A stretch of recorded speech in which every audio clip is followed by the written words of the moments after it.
Hello, this is a guy who likes fanfiction and is too lazy to read, so here is let's start this from the beginning in audio form. Check the description for the links to the author. Chapter 41, Swordsman of the Mist 11. Let's start this from the beginning. Swordsman of the Mist 11. A bit earlier. However, his problems unfortunately didn't stop there. Barely 5 minutes after he had found the corridor, Itaki reached a crossroad with 3 different paths he could take. With no sign of which of these paths Zabuza might have taken if he had even been here at all, Itaki decided to create 2 crow clones to cover all 3 of them. Chapter 36. While the original and the other clone took the left and the middle corridor respectively, he took the right one without a second's hesitation. With how things were at the moment, they couldn't afford any delay. Unfortunately or fortunately, depending on how one looked at it, he didn't find anything of note. No matter how long he ran and in how many rooms he looked, there wasn't a sign of Zabuza to be found anywhere. Furthermore, were it not for the fact that there was no dust on any of the sparse furniture, he would have believed that the hideout was deserted completely. He wondered if the other 2 were more successful, but somehow doubted it. With how maze-like the entire complex was, it was doubtful that either of them would find anything in any reasonable amount of time. It was only a few minutes after thinking this that he ran past a particularly conspicuous piece of wall. On second thought, calling it conspicuous was probably not quite right. After all, nothing about it stood out in any way. On the surface, it looked just like every other part of the wall he had run past for who knew how long now. Nothing appeared out of ordinary. That was only true if one didn't possess the Sharingan, though. If one did possess its ocular powers, however, the lines of chakra that rippled inside of it behind a thin layer of stone were impossible to overlook, and while Itaki wasn't an expert by any means of the world, he clearly recognized Fuinjutsu when he saw it. It was probably fortunate that the wall that hid it wasn't thicker than this, because then he might actually have missed it. Now, this put him in a rather difficult position. While his primary mission was to find Zabuza, Itaki couldn't just leave this alone. Not when someone went through great lengths to make sure nobody would find whatever these seals hid. It was also important to note that nothing he knew about Kushimaru and Jinin indicated that either of them had any skill in Fuinjutsu whatsoever, meaning they must have an ally who created these seals for them. Ultimately, he decided to further investigate his fund rather than continue his search. This decision was one of practicality above all else. The corridor he currently found himself was a dead end, and he had already checked every single room on the way here, so he would need to backtrack quite a lot to find a corridor he hadn't searched yet. That would be several minutes that would be wasted and could be used instead to investigate something that might give him clues about a potential third enemy they had no idea even existed until now. He also briefly considered creating a clone of his own before discarding that idea. While crow clones used notable less chakra than other clone techniques, he was just a clone himself and thus had considerably less chakra available than his original. Wasting the little he had would be foolish, especially when he would need every drop of it for this endeavor. Decision made, he began working on bypassing the protective seals. The part of the seal he could see was obviously only a fraction of the entire thing. If it protected something like a hidden room, it must encircle it completely, after all. Itaki needed to see the entire seal if he wanted to possibly break through it, though, so he had no other choice than to use the hiding in surface technique to phase through the earth and observe the seal from every side. What he found wasn't very promising. Itaki was no expert in Fuinjutsu, but he recognized enough to realize that this was a powerful barrier. It wasn't the strongest he had ever seen. It didn't even come close to the one Kabuto had created during the 4th Great Ninja War to hide himself, for example, and clearly focused more on staying hidden than actually keeping someone out, but still very powerful and well crafted. And he had no idea how to circumvent it. The only option that left him with was breaking through it with brute force. Unfortunately, considering his aforementioned limited amount of chakra, that was easier said than done. He was sure he could do it if he used most of his reserves and aimed at one of the slightly weaker points he had found, but that would not only leave him defenseless in case of an attack but probably alert its creator as well. Even more unfortunate, Itaki hadn't much of a choice. It was either this or giving up on getting through entirely. Thus, once he found the weakest spot in the barrier, he concentrated almost all of his chakra into his right hand, not too different to how one would create a chakra scalpel, and slammed it into it. There was a short moment of resistance before the entire barrier and the wall it protected crumbled into 1,000 tiny pieces before vanishing altogether. The room that revealed itself didn't look special at all. If anything, it looked just like any other study he had ever seen. The walls, including the one he had just blown a hole into, were packed with shelves full of books and scrolls. There was a big desk crammed with writing utensils, and a big comfy chair in front of it. It took only a short look into one of the nearby scrolls to realize that this wasn't a normal study at all, however. After all, how many studies had writings about human experiments and forbidden techniques stuffed into it? It didn't take a genius to realize whom this study belonged to. Itaka didn't let that revelation distract him for long, though. Instead, he went right to work and schemed over as many manuscripts as he could in as little time as possible. After all, if his theory was correct, someone, probably Orochimaru himself, would already be on their way here to see who had broken into the room and dispose of the intruder. What he found quickly confirmed what he already suspected. While this was indeed a study of the Sunin, it wasn't his main working space. The works here might describe vile experiments and theories, and even include some insight into techniques he worked on, but none of them was in much detail or about truly important things. There were probably dozens of such rooms hidden all over the hideout to make sure that not too much information fell into an enemy's hands if they found one of them, all only keeping small pieces that wouldn't be too helpful on their own without the rest. But it was still better than nothing. With that in mind, Itaka hurriedly took an empty scroll and began sealing everything he found into it, not even bothering any more so look at its content. There was no time to be selective now. Someone else could sort this all out at a later point. After all, there wasn't a thing as too much information. Once he was done with that, he would need to search out his original immediately and handle the scroll to him to make sure that it didn't get lost when he himself ran out of chakra and dissolved. It wouldn't be easy to find him in this maze of corridors, but if he... The memories of another clone being dissolved by the claws of some deformed figure hit him like a punch to the face. So the original found out about whom this base belongs to as well, he thought. That would explain why nobody came for me yet. Someone breaking out a test subject surely bothers Orochimaru more than someone breaking into a mostly meaningless study. However, it was all the more reason to hurry and get back to the original. With that in mind, he sealed away the last book before running out of the room without a look back, rushing back to where he came from and hoping that this was the right way. This was not the time to walk around cluelessly. Anko had been hurt many times throughout her career. Whether it was cuts, broken bones, or even poisoning, she had endured it all. Not always in grace, sure, but endured nonetheless. At the end of the day, she had gotten over it, recovered, and moved on. And yet the pain that shot through her veins at this very moment was like nothing she had ever experienced before.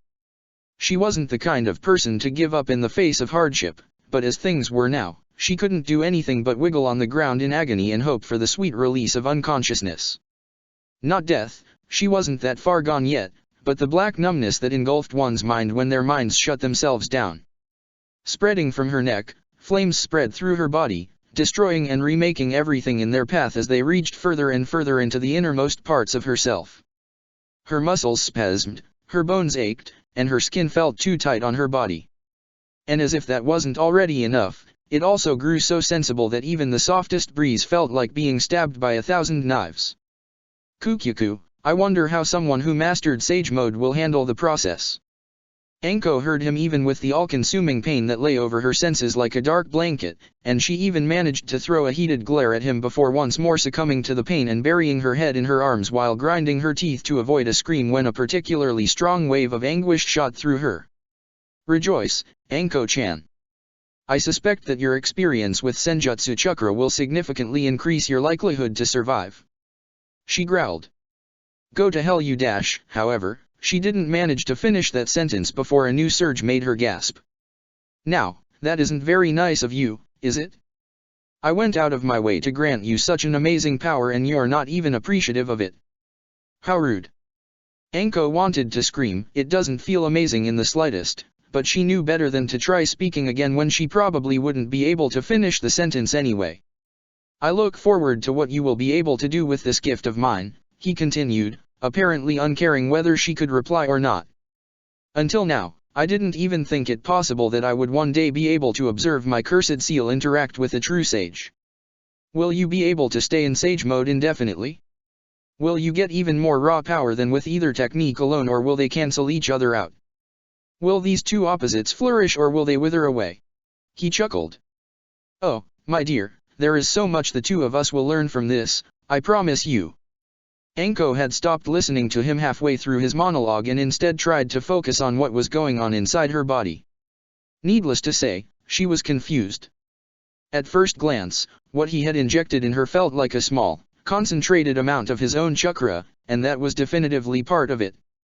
However, aside from that, there was also another chakra signature she didn't recognize, but that seemed to be the adhesive element between Orochimaru's chakra and the third component. Natural energy.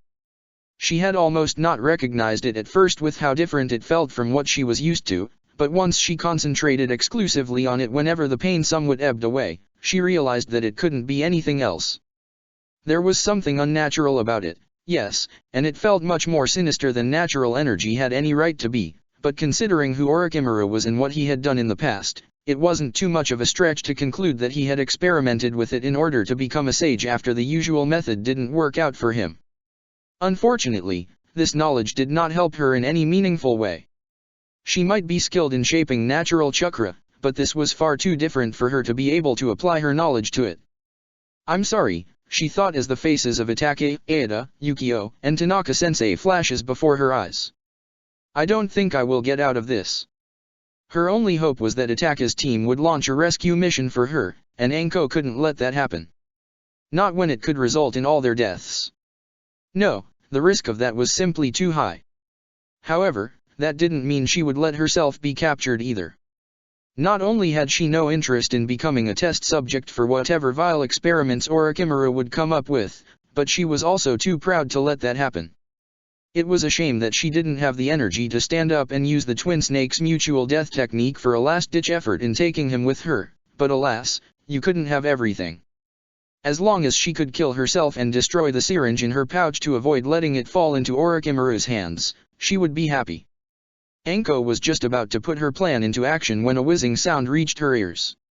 A second later, the probably biggest blade she had ever seen cut right through Orochimaru's torso before continuing its trajectory until it embedded itself into a nearby tree, serving as a platform for the person that appeared on it a heartbeat later.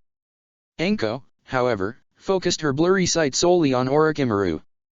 The Sunin had made no peep when cut in half, and it quickly showed why. Before his upper body could even hit the ground, both halves sprouted dozens of snakes that quickly entwined with each other and then pulled the two parts together again.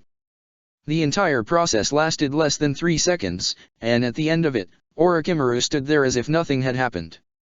Ah, he said, his grin never even faltering. Zabuza Mamakai, the demon of the hidden mist.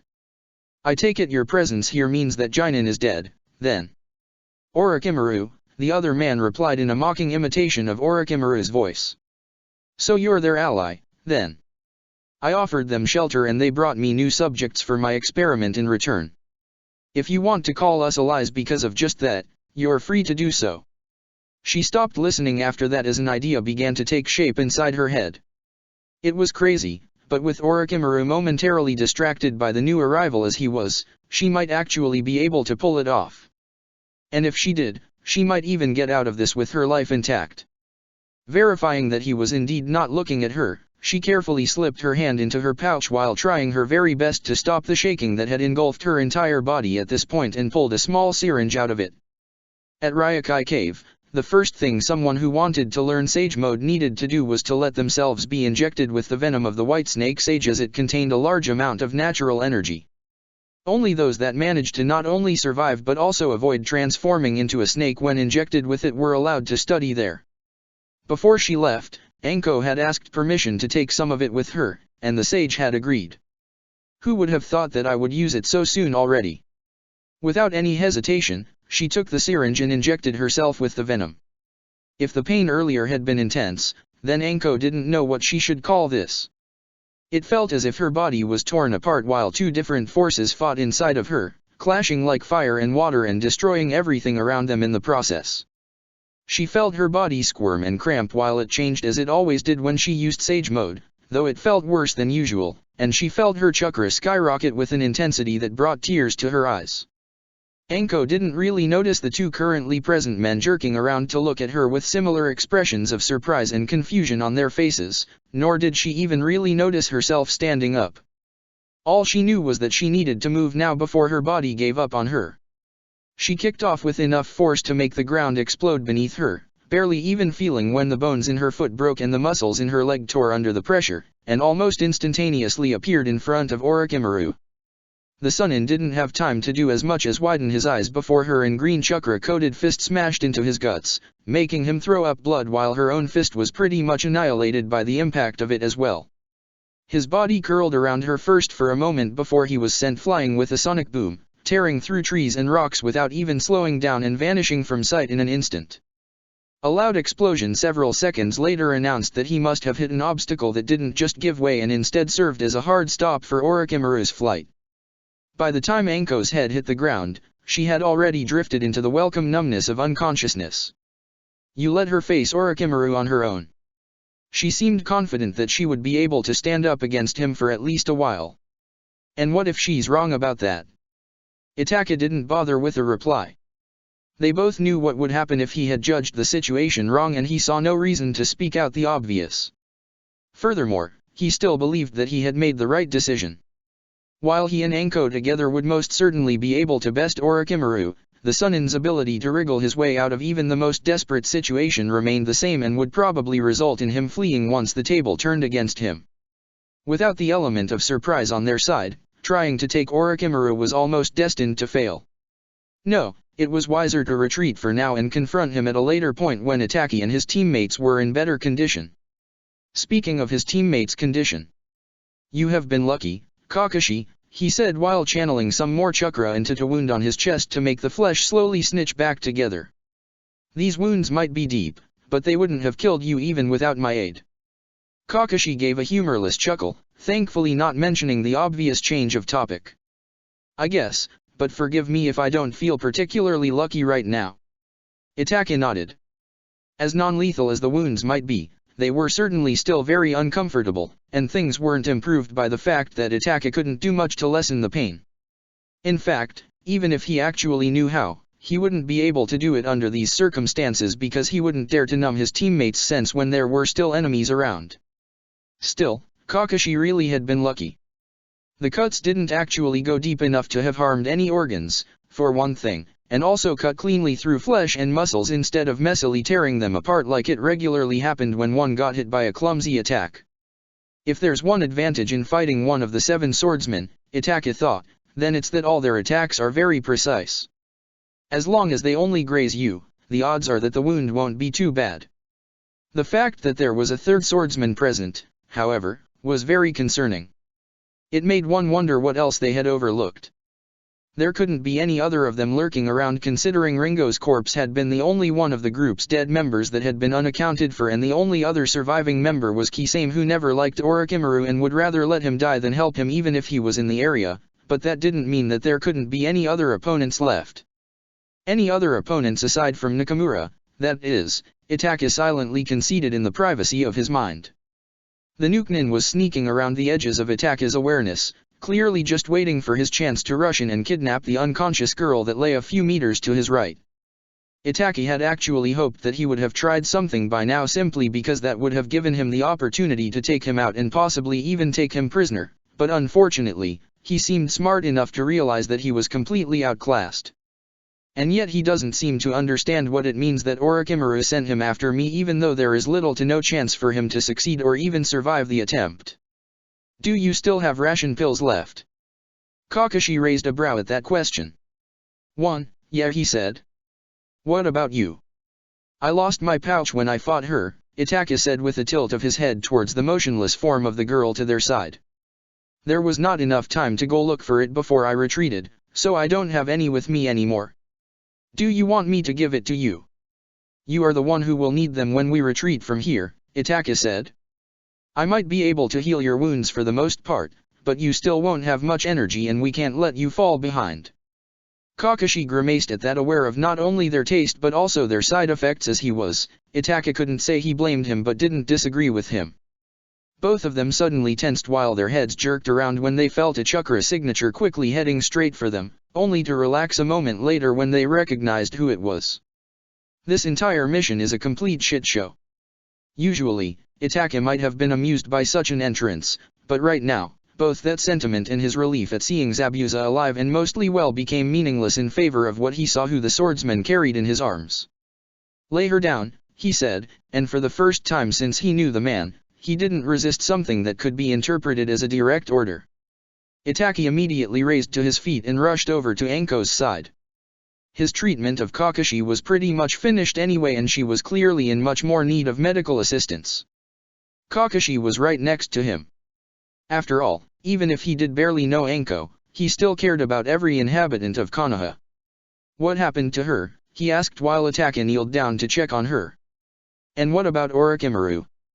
Zabuza shrugged. "Fuck if I know.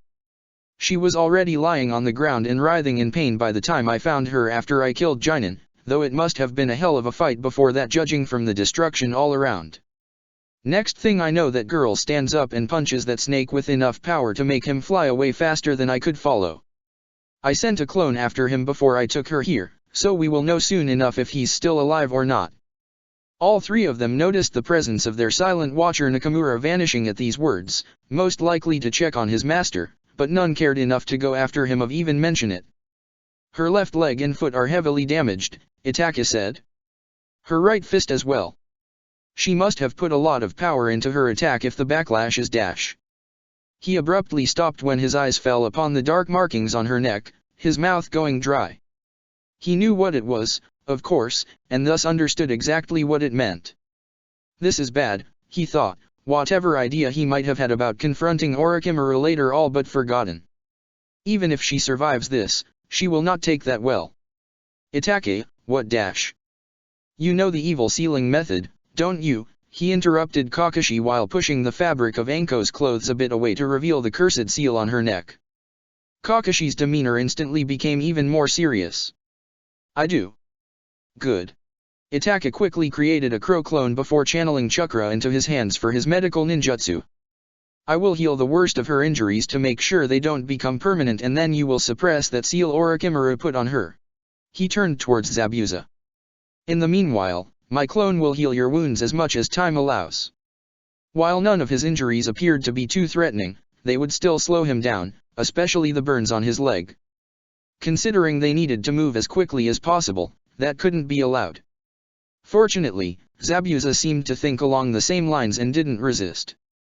As much as Itake would have liked to check Orochimaru's status personally, there simply wasn't any time for that. Sending a clone would need to do for now.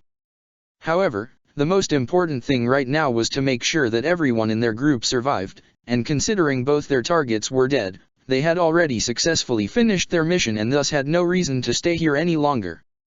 Distracted as they were, none of them noticed the other pair of eyes that watched them with great interest from a safe distance away. Although to be fair, it was unlikely that any of them would have noticed this figure even if they paid closer attention to their surroundings. "Huh, so did that little girl really beat Orochimaru? I told you we should watch that fight instead of following that Uchiha." "Unlikely. He probably just let himself hit to get away. She has his curse mark, though. Wouldn't he want to take her with him? Who knows? Maybe he wants to observe her from afar first." The first person chuckled. "Oh, yes, he always liked to play his little games, didn't he?" The other person didn't reply, and a few seconds later, the plant-like extensions that emerged from their sides enveloped them once more before they sank into the ground. Healing Anko completely was way beyond Itake's current abilities. As it was, he could do barely enough to stabilize her enough to make sure that none of her injuries would become permanent before some more proficient healer could look her over, or at least that's what he hoped. With how severe her arm and leg were harmed, there was no way to be sure. Still, once he had done everything he could finally concentrate on the uneasy feeling in his stomach. Shinobi generally had a sixth sense for when they were in danger that developed more and more the longer they lived, and right now, his instincts told him that there was something very dangerous and oddly familiar close by.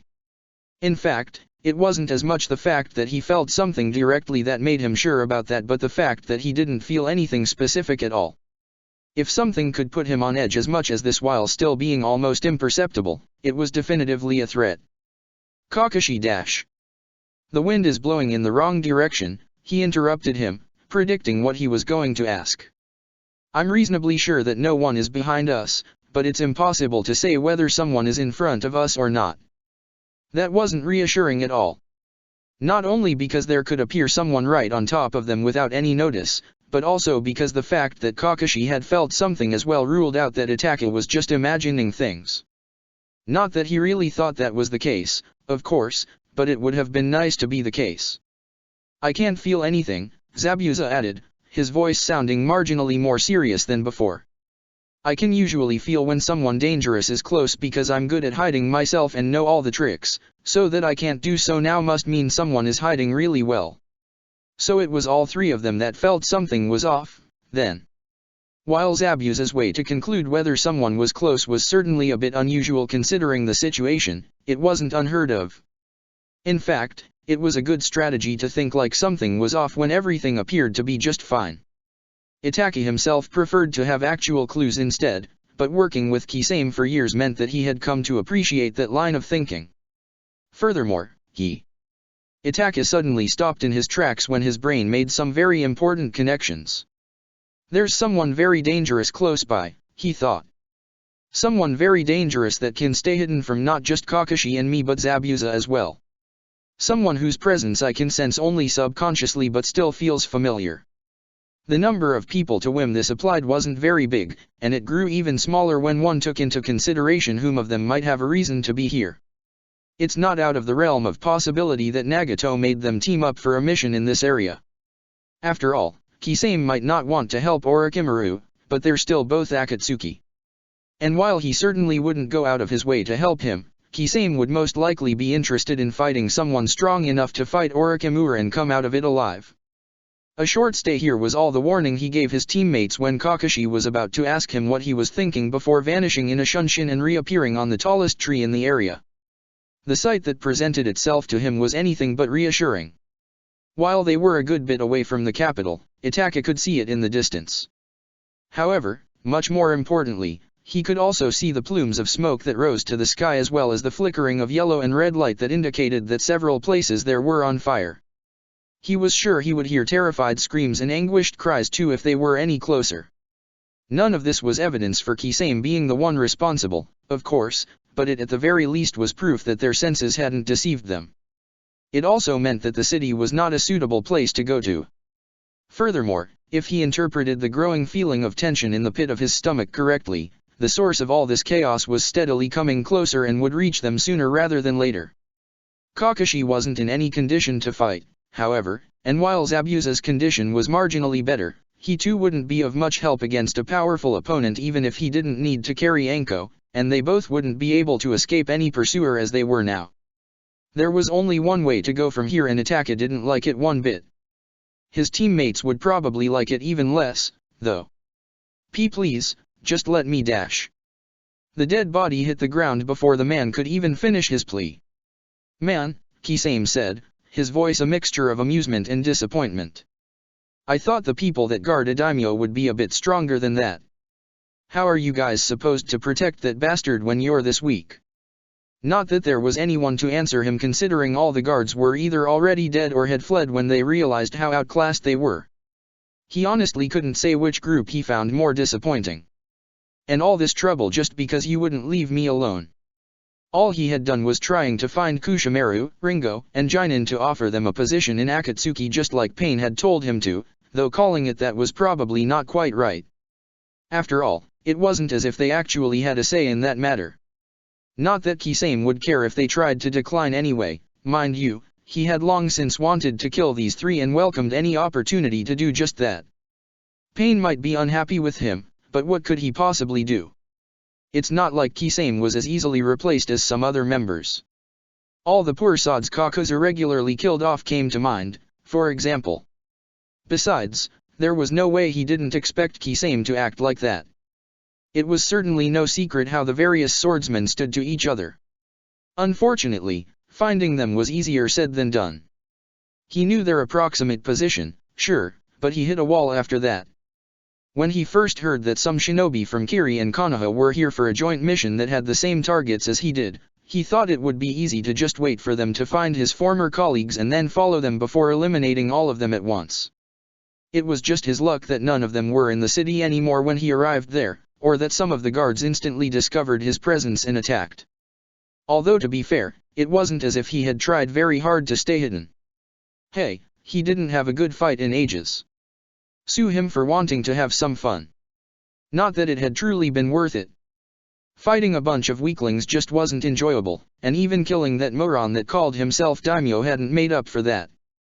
Furthermore, now he also had to deal with all the noises from the panicking people in the city. Maybe I should just have kept my head low, he mused with a casual glance over the roofs, watching with interest as the flames spread from building to building and the people in the streets tried to get away from them as fast as possible. Or at least held back a bit more. Well, nothing he could do about that now. Besides, there were much more important things to think about right now, like when these shinobi would finally return and whether or not they would bring Kushimaru, Ringo, and Jinin with them. It certainly would make his job a lot easier if they did. It would also be pretty boring, though. Maybe I should just go and search for them rather than further waste my time here. Chapter 42, Swordsman of the Mist 12. Let's start this from the beginning. Swordsman of the Mist 12. Although he knew what and who to look for, Itaka could not sense Kisame until he stepped out of the trees into the small clearing where he had been waiting for him. It spoke volumes of his skills that he could hide his enormous amount of chakra even from someone who knew his presence as well as he did, though Itaka obviously already knew that. It was impossible to travel and fight side by side with someone for years without getting familiar with their skill set. Well, who do we have here? A little kid playing hero? I heard you Konohan love sacrificing yourselves for your comrades, but I thought the stories were just exaggerated. Seeing Kisame again was different from when he saw his family again for the first time in this life. There was simply much less emotional baggage between them, much less anguish as there had been when he looked into the faces of people he had killed with his own two hands. However, it was still disheartening to stand in front of him as an enemy now. Giving your life so that your comrades might live is far from the worst way to die. Ah, spoken like a real patriot, Kisame chuckled. I like it. But do you know what I like even more? Then, in one swift stroke, he drew Samehada from his back and sent it crashing to the ground. Seeing the look on my opponents' faces when they realize what they have gotten themselves into. Itaka wouldn't have described Kisame and himself as friends, but they were comrades. Aside from Nagato and Konan, they had probably been the only ones in the Akatsuki to consider themselves as such. He had found it almost amusing at times how differently they both handled their situation when their backgrounds shared quite a number of similarities and had even come to respect the other man. Kisame Hoshigaki, he said. The monster of the hidden mist and wielder of the legendary sword Samehada. I think I know quite well what I got myself into. And yet you decided to face me directly? I can't say whether you're brave or stupid. I prefer the term confident. Kisame laughed, and Itaka detected genuine amusement hidden beneath the mocking tone he usually adopted to rile his opponents up. Very good answer, kid. But can you live up to these words? Itaka had no illusions that the reason why he and Kisame had initially been put on the same team was to have the other man keep an eye on him. After all, Kisame was completely loyal to Akatsuki, and considering Madara knew about Itaka's true loyalties, it made sense to put someone who wouldn't hesitate to kill their teammates for the mission on a team with him. Not that any of the other Akatsuki members would have hesitated, mind you. It was probably just more likely that Kisame could actually succeed in taking him out. Still, while they had begun their partnership on anything but good terms, they had grown on each other with time. Towards the end, Kisame had not only kept the secret of his sickness to himself but also went out of his way to let him take it easy during their missions together, and then he even helped him confront Sasuke without his friends to interfere, well knowing that Itaka planned to die in that fight. Yes, ultimately, they had been true comrades. It truly said a lot about Itaka's life at this point that he was familiar enough with the painful clench in his chest that came from being forced to fight someone that by all rights should be his ally to easily be able to push it aside and focus on the confrontation ahead of him. There's only one way for you to find out, isn't there? Heh, you're eager. Maybe it hadn't been a waste to come here after all. Kisame didn't leave him in time to answer before raising his hands to fly through hand seals. Suten, Amashiko. Water release, for Shark's Rain. Half a second later, he spat an enormous amount of water into the air that quickly transformed into 4 bloodthirsty sharks that headed directly towards him. Itake had seen that technique often enough in action to know that both destroying them and dodging them wouldn't be wise. If he did the former, the water would just reform into countless droplet-sized sharks, while the latter could easily be countered by Kisame controlling them to follow after him. Thus, Itake waited for the last possible moment before they would hit him to jump into the air, not giving them enough time to readjust their trajectory and thus colliding with the ground in 4 small explosions. Smart, a chipper voice spoke up from behind him. But you can't dodge while in midair. Same had it tore right through his torso, but instead of blood and gore, all that spilt out were dozens of crows whose number increased even more when the rest of his body followed suit. I stand corrected. Kisame wanted to say something else, but just when he opened his mouth once more, a kunai with an attached explosion tag flew right at him through the cover of Itake's crows. His body was engulfed in an explosion a moment later. Itake couldn't celebrate yet, however, for he was already forced to jump away to avoid the sword strike that aimed at him from behind and instead cut right through the tree behind which he had been hidden, felling it in an instant. Barely 5 seconds after the first technique had been used, they once more faced off from opposite ends of the now noticeably more damaged clearing, silently evaluating each other. Many people underestimated Kisame because of the way he looked.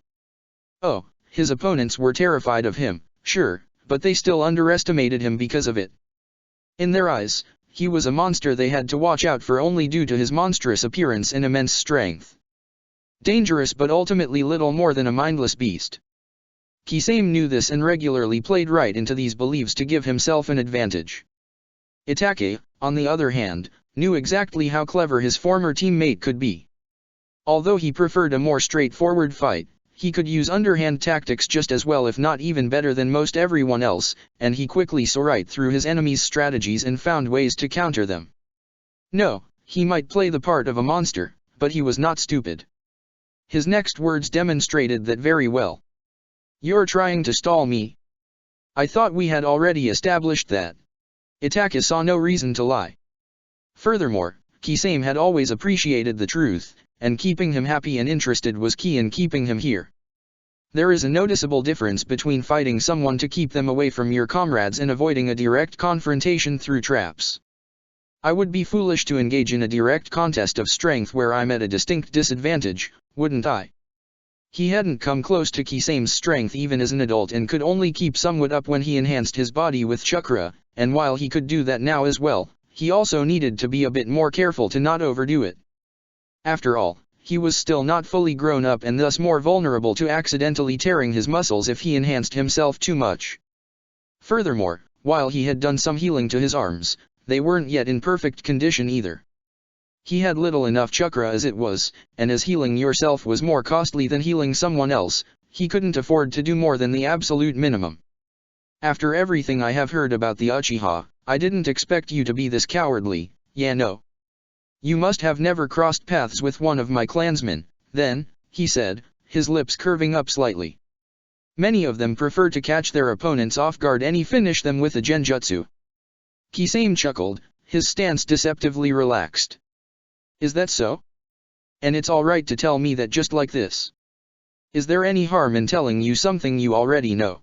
After all, why else would he avoid direct eye contact as much as he did? Fair enough, he shrugged before his grin turned into something more predatory. Well, I always wanted to fight an Uchiha. See whether that Sharingan of yours is really so special and all that, heh. Itake was more than aware of that. It had been a constant hassle to avoid fighting him during the early days of their partnership and had only gotten marginally better with time. Well then, Kisame continued, same Hada's handle gripped tight in his hand as he leaned forwards. I looked forward to meeting Zabuza again when I heard he was with you, but it might actually be more interesting this way. I hope you're happy, kid, because you have my full attention now. Happy was probably not the word he would have used, but he was definitively satisfied. Itake might not like the idea of fighting Kisame, but he had been prepared for this from the moment he had accepted that he had traveled back in time, and if it was necessary to do so to protect his comrades, he would fight him without hesitation. He would never look back fondly on his time spent in the Akatsuki, but he couldn't say he regretted his partnership with Kisame either. Not only had they saved each other's lives countless times, but they also unexpectedly helped each other grow as a person and learn things about themselves they might never have realized on their own. In all honesty, Kisame had been the only person after he left the village that he had been somewhat comfortable to be around. Considering the cruel world they lived in, it probably shouldn't be a surprise that their relationship would end in bloodshed. With that morbid thought in mind, Itachi summoned a kunao into his hand and rushed towards the approaching swordsman in front of him. Well, at least this time there is no questioning whether it was a mistake to follow the Uchiha or not. Silence. We don't want him to notice us, do we? But he's too busy fighting Kisame anyway. You of all people should know never to underestimate an Uchiha. That wasn't wrong, he admitted to himself, but he still thought his other half was overreacting a bit. Still, he knew better than to argue with his other half, especially when they were as intense as they were no. Honestly, White Zetsu thought while suppressing an exasperated sigh. Why can't he relax from time to time? Itachi had known that fighting Kisame wouldn't be easy. He had been prepared for that. However, knowing that didn't make it any less troublesome when he only barely avoided Samehada cutting him to ribbons on several occasions. In many ways, Kisame was one of the worst possible opponents he could possibly encounter. For one thing, his enormous chakra reserves and stamina meant that there was no way Itachi with his slightly below average reserves could outfight him regardless of how sparingly he used it or how immaculate his control was. This was especially true now as he had only about half of it left after using the rest during his prior confrontation and to heal his teammates. Furthermore, Kisame wielded Samehada, a sword that could not only absorb chakra and thus make almost every kind of ninjutsu useless but also enhanced Kisame's offensive abilities in close combat. He was dangerous enough in that as it was, so this additional edge was more than just a little inconvenient for Itachi. While he might be faster than his opponent, it wasn't to the point where he could just blitz him, and he had a definitive disadvantage in terms of raw strength. Oh, and then there was of course also the distant annoyance of Samehada being able to disturb Kisame's chakra flow by injecting some of its own into his system, meaning genjutsu wouldn't work as easily on him as they would on others. His only consolation was that this went only so far. Kisame had Samehada in his possession for long enough at this point for their signatures to have become similar, consequently limiting the effect their chakra could have on each other. After all, it would be impossible for them to merge if they rejected each other. Thanks to that, he would probably not be able to throw off a genjutsu cast through direct eye contact. At least not quickly enough for it to matter. However, just to be sure, Itachi planned to cast it not only with his Sharingan but rather his Mangekyo. And while he would prefer not to be forced to resolve to use Tsukuyomi, Itachi knew that it would be foolish not to if the chance presented itself. Even if a normal illusion created by his Mangekyo should be enough to give him an opening, there was no absolute guarantee that it actually would. He didn't want to underestimate Kisame and risk missing his chance just because he wanted to spare his eyes, especially because he knew him better than most and thus was well aware of just how dangerous he was. No, it would certainly be wiser to accept the damage his eyes would suffer from this one use when it guaranteed his victory in return. As much as he might dislike both the harm to his sight and the idea of killing Kisame, it was a necessary evil as taking out the swordsman would be an immense blow to Akatsuki. Itachi had in all honesty been unbelievable lucky so far in that he had barely been in situations where he needed to use his Mangekyo. In fact, the only times he did use it were when he first informed the Sandaime about the future and when he protected Anko and himself during their first mission together. He had also activated it for a short time during his brief confrontation with Orochimaru, but considering he hadn't used any techniques with it, the harm from that should be almost non-existent. Because of all that, his vision had barely diminished since his return to the past even though he possessed the Mangekyo for over 7 years already. The only times he noticed any difference at all was when he needed to squint to see some details on things that were far away, and even that was only the case when he didn't have his Sharingan activated.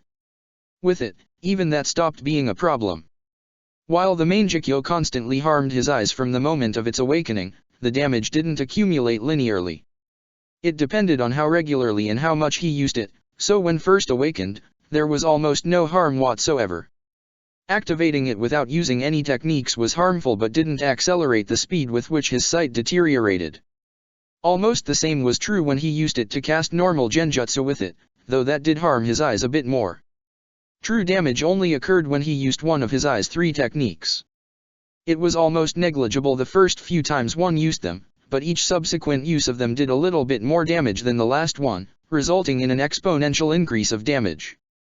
And as if that wasn't already enough, these techniques also increased the general speed with which his eyes got worse outside of active use. As long as one used the Manjikyo not only sparingly but smartly as well, one could avoid blindness for quite some time. Itaki had proven that in the other timeline when he managed to keep his sight at least somewhat intact for 8 years even though he was semi-regularly put into situations where it was impossible not to use his Manjikyo altogether. He grimly thought this situation was one of those while he dodged another sword's strike. Itaka leaned back as far as he dared to without losing his balance to let Same Hada soar harmlessly above him before letting himself fall to the ground completely and roll backwards to escape Kisame's follow-up attack. However, while that saved him from being mauled into countless little pieces, it left Itaki in a position where he was forced to block his next punch instead of dodging it like he would have preferred. His arms, still not entirely healed from his last fight, throbbed painfully at the impact, but as Kisame had apparently not hit him with full power, it resulted in no damage. Besides, it also gave him the excuse he needed to let himself be pushed further back without arousing suspicion from his opponent. Just a little bit more, he thought. We're almost there. It was the slight widening of Kisame's grin that told him that something was wrong. Most people probably wouldn't have even noticed it, but after working with him for as long as he did, Itaka was more than capable to see even the most subtle signs on his face and read the smug anticipation in that little gesture. It was only thanks to that advantage that he was able to jump into the air to dodge Same Hada when its hilt suddenly extended, allowing Kisame to use it more like a whip than a sword. Even so, it still came close enough to tear his flak jacket apart, leaving Itaka with only his black shirt for protection. Although considering how often he had watched Kisame kill his opponents with this trick, he really couldn't complain. At least he wasn't injured. Well done, brat, the swordsman congratulated him sarcastically when he suddenly appeared right in front of him.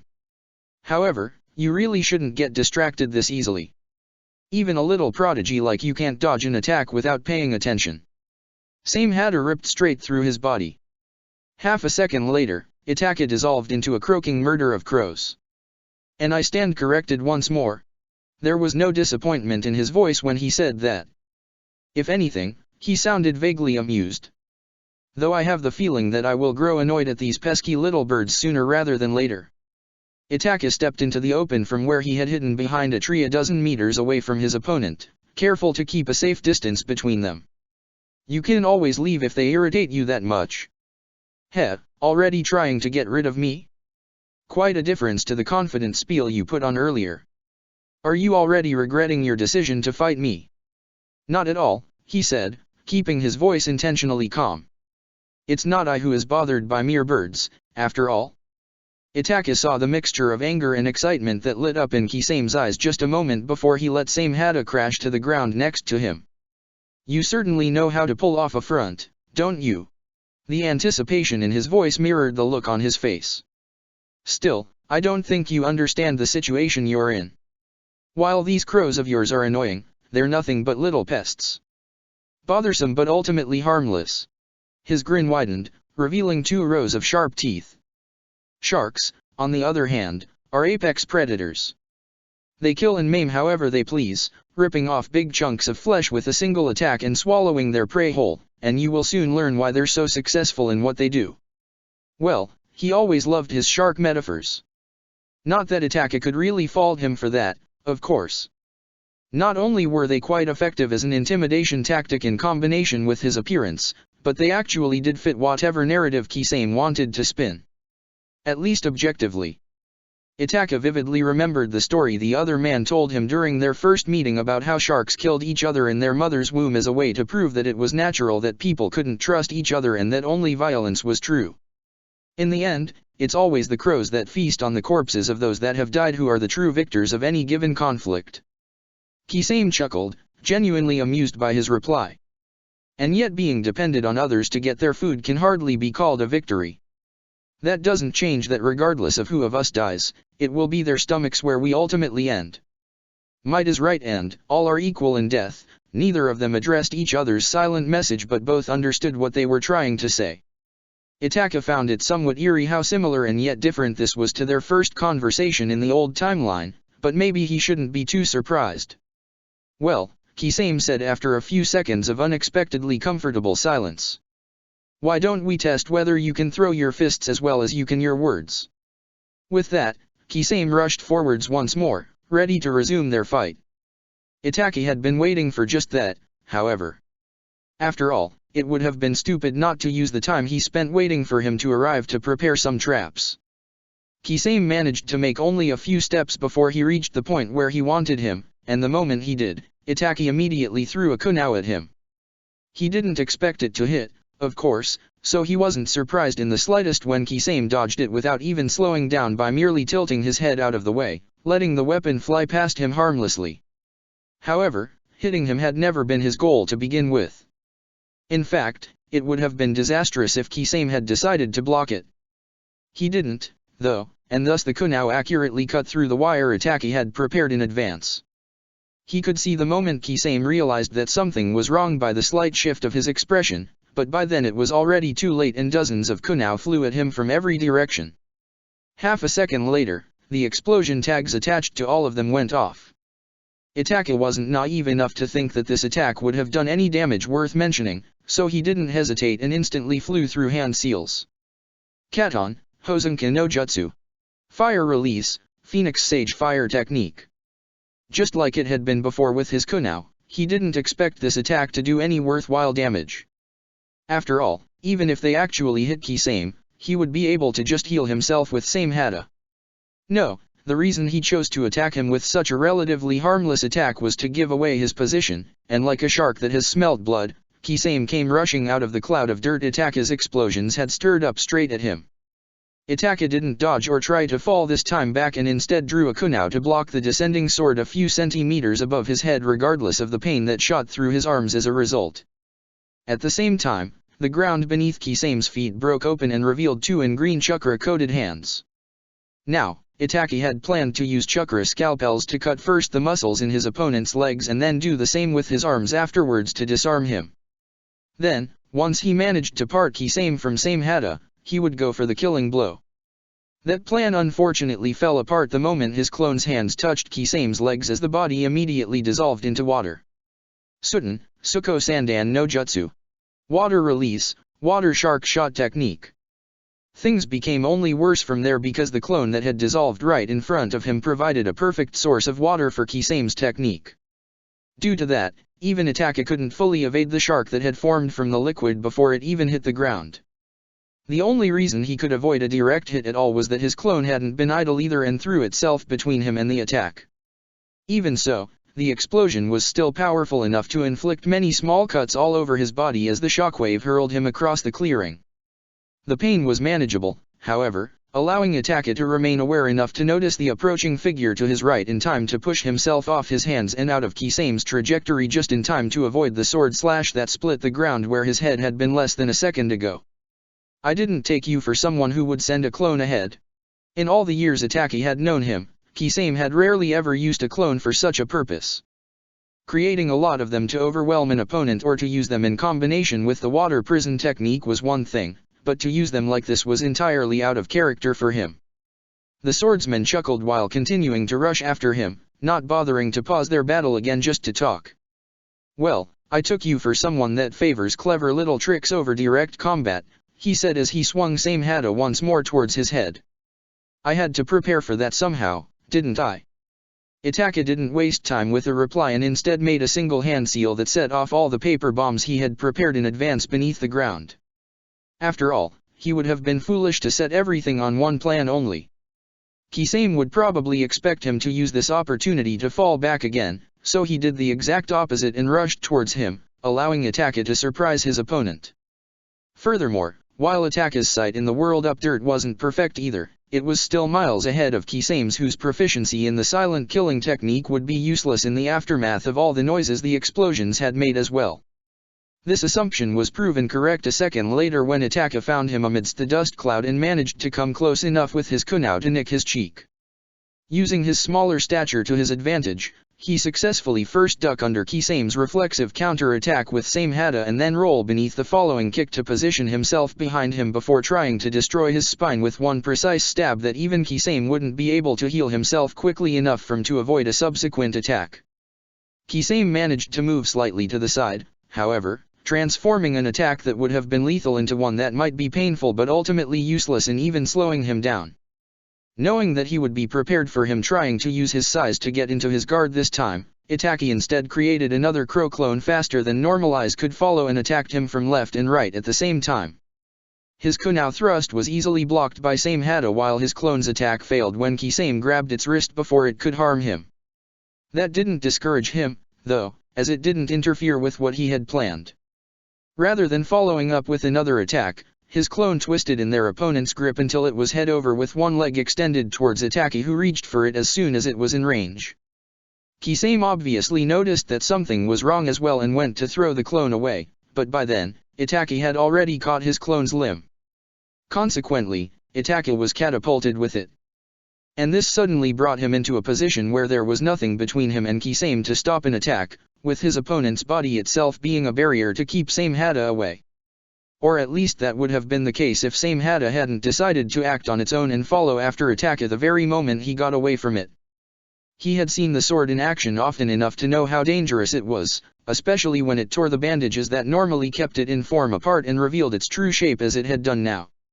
Although he managed to twist out of the way before Same Hada could bite him in half, Itaka could feel the skin on his left shoulder ripped open when its shark-like scales grazed him, and he didn't even need to see it destroying his clone to recognize the sound of tearing flesh and cawing crows for what it was. The wound was only a superficial one, fortunately enough, but he really could have done without the burning sensation of it. He didn't waste any time and immediately jumped away as soon as his feet touched the ground. Kisame didn't follow after him, however. Instead, he began waving hand seals of his own. Suten, Bakuzu Ishiha. Water release, exploding water colliding wave.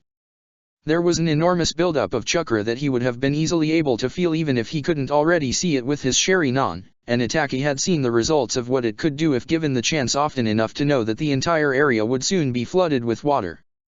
The danger of being hit by the shockwave aside, the advantage it would give Kisame to fight in such an environment was a complete game changer and not something Itaka could allow to let pass. He had hoped to avoid giving him the chance to use such a technique by keeping him constantly occupied with attacks and traps, but that had obviously failed. It was fortunate that he had never truly expected that to work anyway. Three things happened during the short time in which Kisame prepared his technique. First, the clone that Same Hada had destroyed reformed right in front of him. Kisame, obviously expecting it to try to stop his technique, immediately backed away, and that was his mistake. While Kisame was indeed fast enough to get out of its reach, Same Hada wasn't, and as the swordsman needed both hands to form hand seals, the sword was forced to try and get away on its own. Consequently, while Itaka's clone missed Kisame, it was more than capable of kicking Same Hada hard enough to throw it far away regardless of the damage its leg took in the process.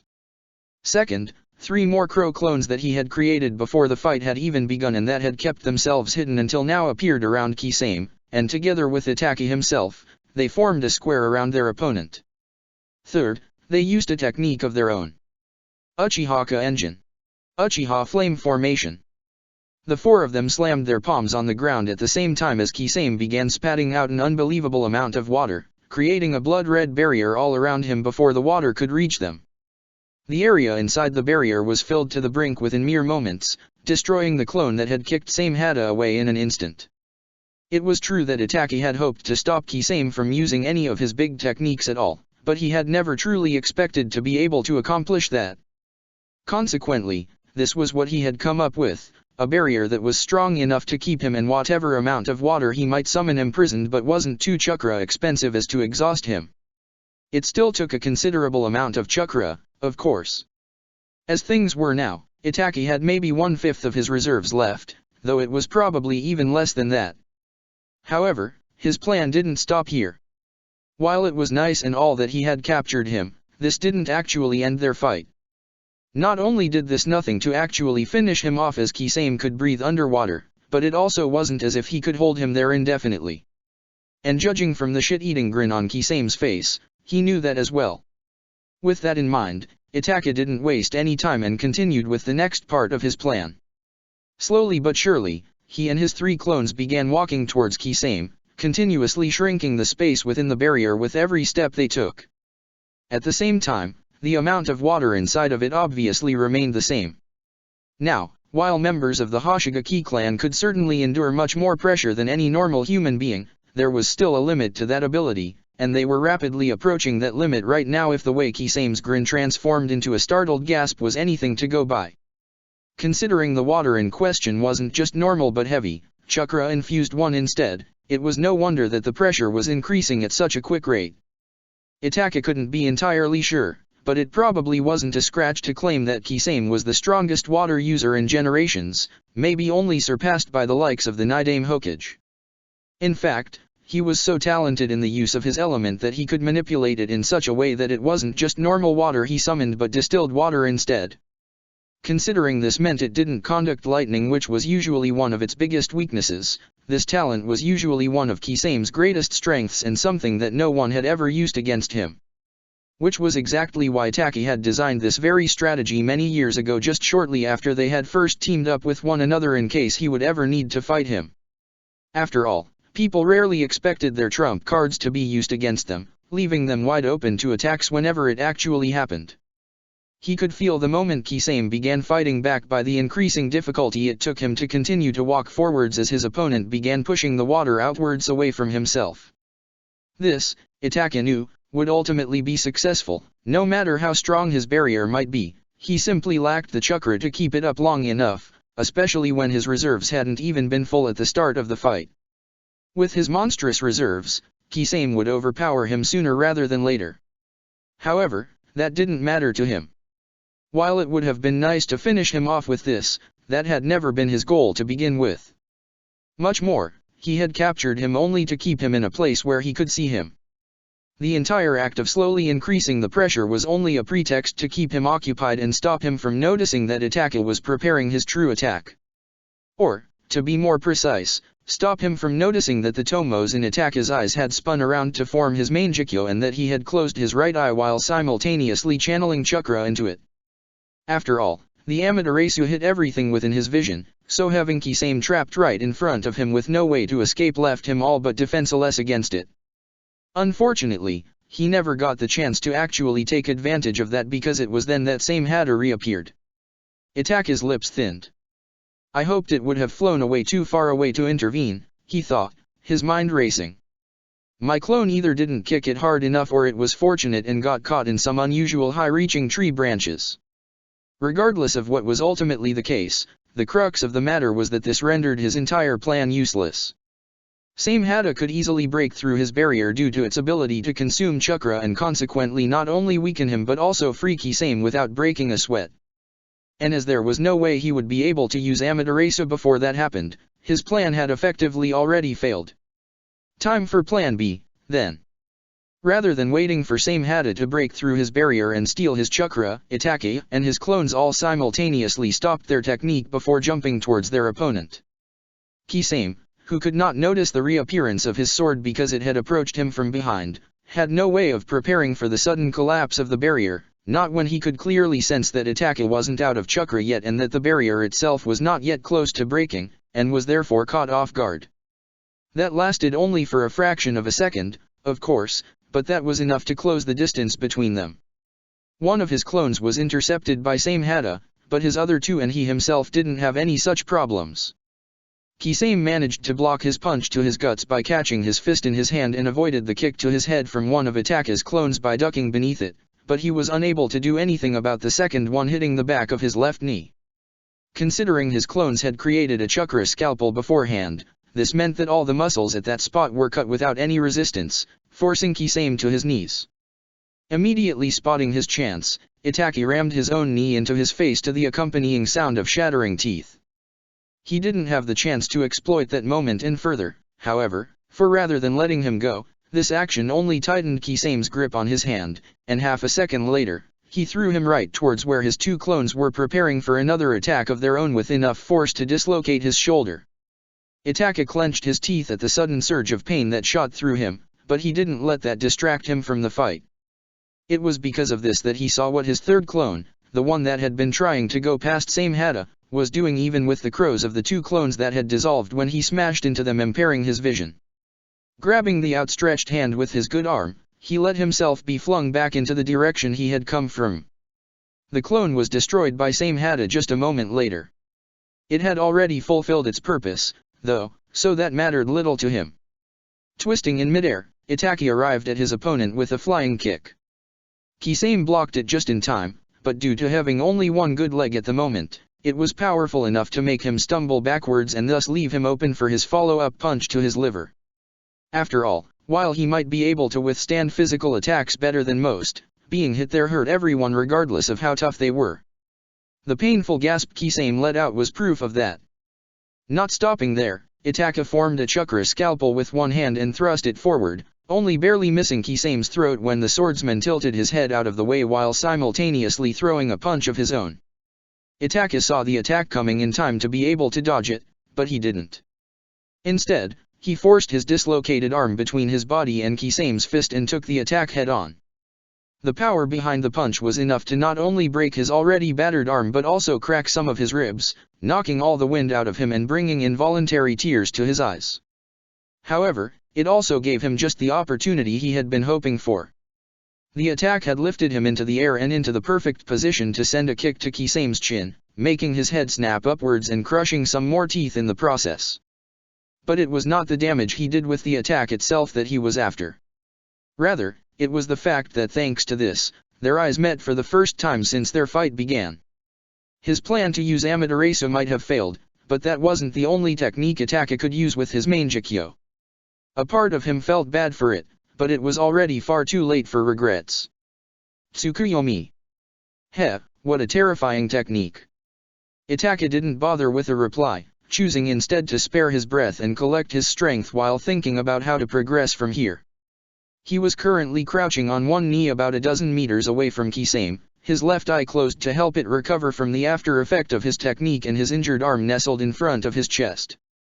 Furthermore, he was painfully reminded that his ribs, too, were in anything but good condition with every breath he took. It didn't make him look forward to moving anytime soon, considering that would make things only worse. And then there was also the matter of his completely depleted chakra reserves. The only good thing about the situation was that Kisame was just as battered as he was. Not physically, of course. Samehada had naturally already healed his injuries. However, no matter how much chakra the sword provided him, even Kisame couldn't heal mental damage with it. The effects of that were quite visible, although he appeared to be fine at first glance, the fatigue on his face was clear for everyone to see. His usual grin was absent for once, his eyes were bloodshot, and his shoulders slouched. Even his words came across as exhausted, and he knew the swordsman good enough to realize that he wouldn't show such weakness if he could help it. Unfortunately, Itaka was also quite confident that Kisame was still in better condition than he himself. It appears that even several weeks of torture aren't enough to keep him down, he thought grimly. He didn't have enough chakra to use Tsukuyomi to its fullest potential and imprison him for what would have felt like years, but he had hoped that what he had would be enough to at least incapacitate him. That was clearly not the case, though. Not that he was too surprised by that, of course, but it was still troublesome. Now all I can do is hope that my escape plan works out as intended. Itaki had prepared something just in case something like this happened, but there was no guarantee that it would be enough. In fact, it was just as likely to backfire and kill him as it was to actually save him. He still had another ace up the sleeves that would guarantee his safety and bring him victory in this fight as well, but considering the cost of that technique was quite severe, he would prefer not to be forced to use it. You know, I wanted to fight someone with those eyes for a while now, Kisame continued when Itaka didn't reply, repeating what he had said at the start of their fight with a hoarse and labored voice. I really looked forward to it as well, actually. Who would have thought that it would result in something like this? Being able to regret is a privilege of the living, he said while trying to suppress a wince at how much worse his voice sounded compared to Kisame's. Only the dead can truly be content. Who said anything about regrets? This is the most fun I had in a long time. There is nothing to regret. Itaki hesitated for a moment before he replied, pondering whether it would be wise to say what he was really thinking or whether he would be better off remaining silent, but he ultimately decided on the former. Most people wouldn't consider being tortured as having a good time. He paused. Although I guess someone who finds themselves deserving of punishment might disagree. He knew that Kisame perceived the world in black and white, in good and bad people. Oh, he was capable of understanding that bad people could do good things just as easily as good people could do bad things, but he still clung to that worldview. Itaki also knew that he quite firmly placed himself into the former category. Embraced that role, even. Their conversation during their first encounter on the pier all these years ago demonstrated that clearly. Rather than getting angry, Kisame began to laugh, though that quickly turned into a coughing fit. It would have been the perfect opening for an attack weren't it for Samehada at his side. While Itaki was confident that he could connect an attack even in his weakened state when Kisame was occupied with coughing, he doubted he would be able to do so with the sword ready to defend its master. Unfortunately, Kisame never got the chance to reply, for it was just when he opened his mouth that a piercing cry rang through the air. Kisame's eyes widened in surprise, and while it was hard to say whether that was because of the sound or because of the sudden presence of another chakra signature that quickly closed in on them, the answer to that didn't really matter. So, while Kisame's attention was still focused on what was coming towards them from behind him, Itaki gritted his teeth to suppress a wince before he forced himself to his feet, turned around, and began to run away as fast as his condition allowed. After all, while he might not like it, he wasn't too prideful to retreat when a fight was clearly lost. Hey, where do you think dash? Kisame's words were cut off when a disfigured girl jumped out of the trees and threw a punch at his head. He was able to turn around and raise Samehada in time to block it, but with how battered he was, the force behind it still pushed him back when he should by all right be the more powerful one. Furthermore, judging from the surprised gasp Itaki could hear, the girl's fist was probably not torn apart by Samehada's scales like it usually happened to those unfortunate enough to make direct contact with it. Considering Itaki had experienced her strong defensive powers himself, he couldn't say he was too surprised by that. In fact, it was his belief that this would happen that had prompted him to use her in such a manner. Even when injured by his chakra scalpels, she still healed at an impressive speed, forcing him to redo the damage again and again before she had a chance to fully heal. However, that was obviously not an option during the fight, meaning there was nothing stopping her from recovering and beginning to attack again. It was for that reason that he had left her alone not too far from where he had waited for Kisame after sending his team away. After all, she would surely rush towards the source of all the disturbances in the area as soon as she was able to. Itaki had known that his fight with Kisame wouldn't last for too long because his own reserves had been so low from the beginning, so it stood for reason that she wouldn't make an appearance before it was over regardless of which one of them had won by then. It would have been troublesome if he had won and she appeared to attack him afterwards, of course, but he judged that the pros far outweighed the cons and went through with this plan anyway. And considering she now allowed him to flee by keeping Kisame occupied, that had turned out to be the right decision. He was under no illusion that she could possibly kill him. Weakened as he was, Kisame wouldn't allow himself to be beaten by what was little more than a rampaging beast. However, that mattered little as long as she kept him busy for long enough to allow Itaki to get away. It irked him that he had to use the girl like this when she had already suffered so much, but when it was a decision between that on one side and his life on the other, the answer was clear. Also, as much as it would have been beneficial to examine her body back in Konoha to find out more about Orochimaru's experiments and his curse mark, getting out of here alive was more important than that. There was truly no other way. The only other thing he regretted was to end his fight with Kisame like this. Itaki was tired of fighting people he considered comrades, and deciding to fight Kisame with the intent to kill hadn't been easy. He could force himself to do it again as many times as it took, yes, but he seriously would have preferred to finish things here and now. But that didn't work out, so they would most likely be forced to fight again in the future. Sure, Kisame had been killed in the last timeline as well. The fact that the Jinchuriki of the Eight Tails carried Samehada during the Fourth Great Ninja War was proof of that, but Itaki had a feeling in his gut that he wouldn't be fortunate enough to have someone else take this burden away from him in this timeline. Anyway, this wasn't the time to worry about things like that. He could do that later. For now, he needed to put all his attention on running away without fainting. He had a team to catch up with, after all. Chapter 43, Swordsman of the Mist 13. Let's start this from the beginning. Swordsman of the Mist 13. The first thing that clued Anko in on the fact that they weren't on the route anymore was that she was lying on something soft. She had been unconscious for most of the time, yes, and her awareness had been rather limited even when awake, but whenever she did manage to get a grip on herself for a short amount of time, she had either been carried by someone or lay wrapped in blankets on the hard ground. She had never been able to stay conscious for long, though. The pain and her exhaustion always drove her back into a restless sleep no matter how hard she fought against it. However, that wasn't the case now. Not only did she feel fine aside from some stiffness in her neck area, but she also lay in some comfy bed in a perfectly climatized room, leading her to the conclusion that they must finally be back in Konoha. It bothered her a bit that this was how she returned to her home after all these years, but considering she could count herself lucky for being alive at all, Anko decided to ignore that feeling. All right, she thought. Let's find out if I'm right and this really is Konoha. With that in mind, she finally opened her eyes. Her vision was blurred and her eyes hurt from the bright light, but she forced herself to keep them open to get them used to it.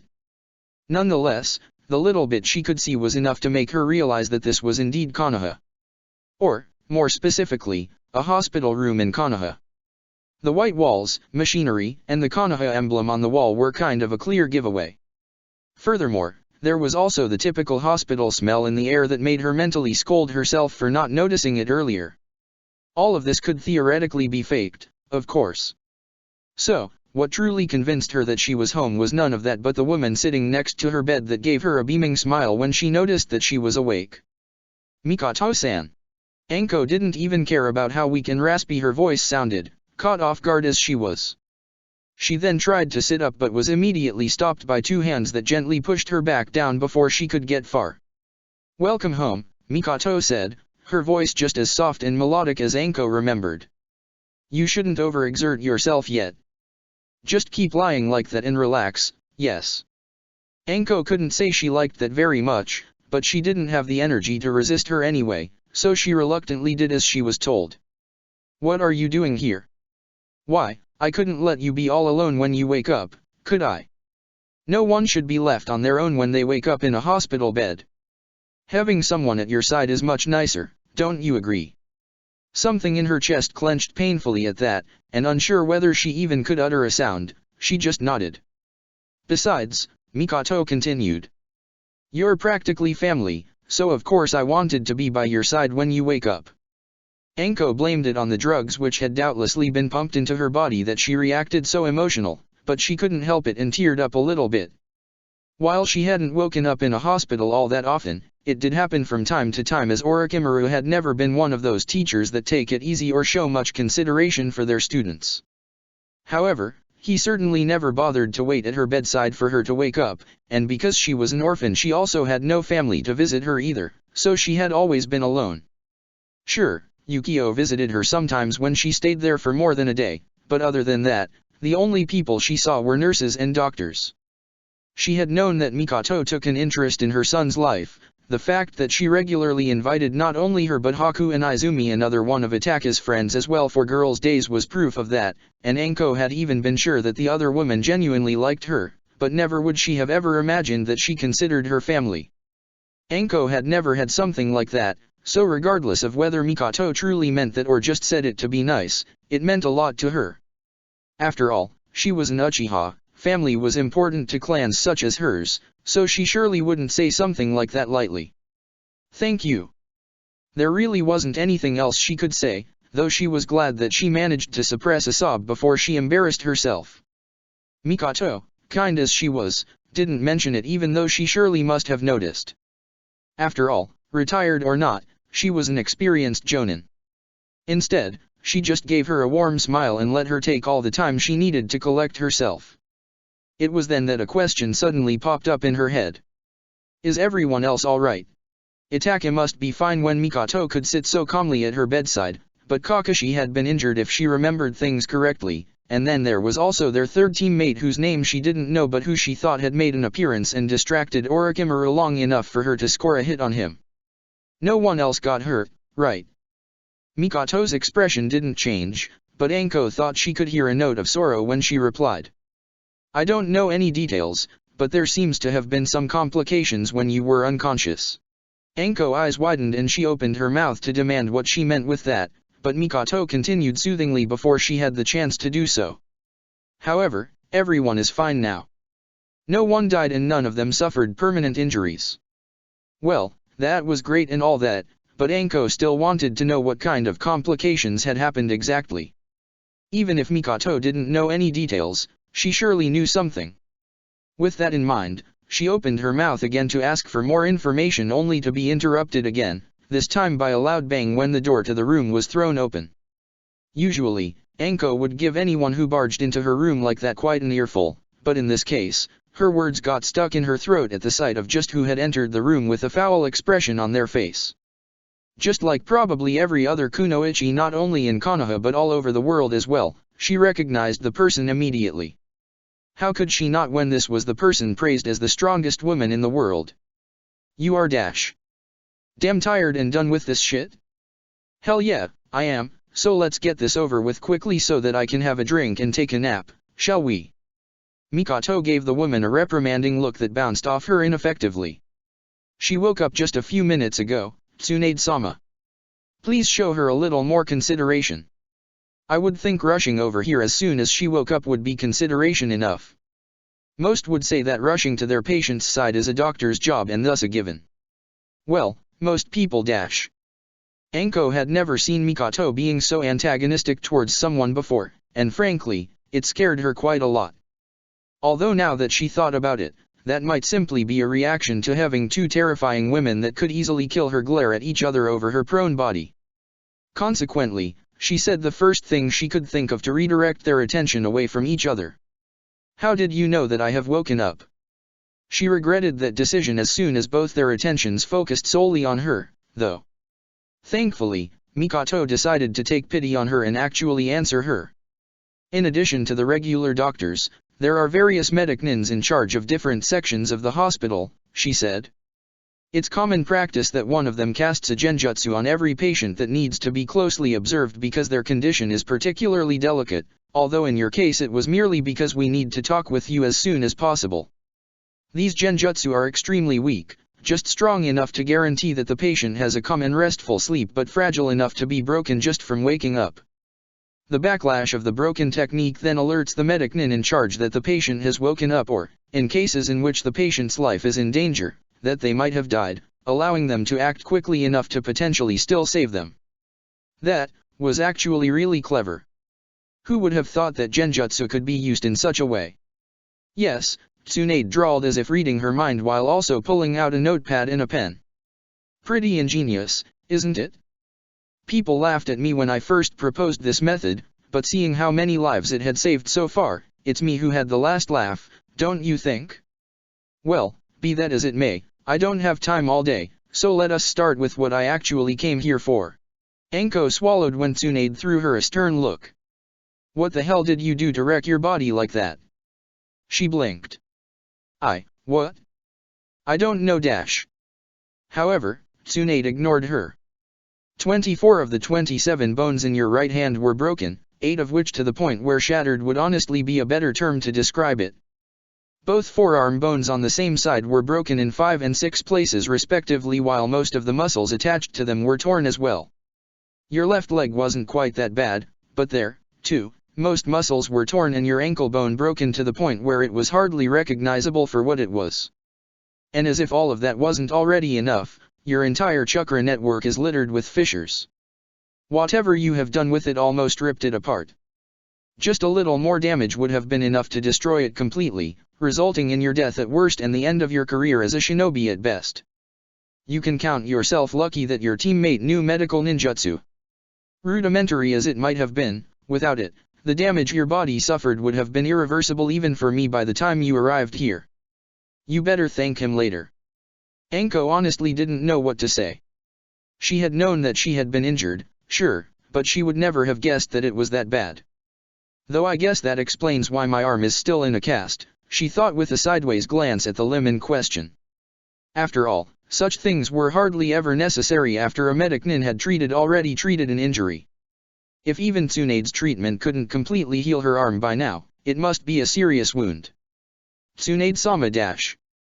It's alright, she interrupted Mikoto before she could reprimand Tsunade once more, her voice weak even to her own ears. I prefer it this way over having everything sugar-coated. Good, because I wouldn't do that even if you asked. She nodded before steeling herself. After all, depending on how Tsunade answered her next question, her life might forever change. Will I fully recover?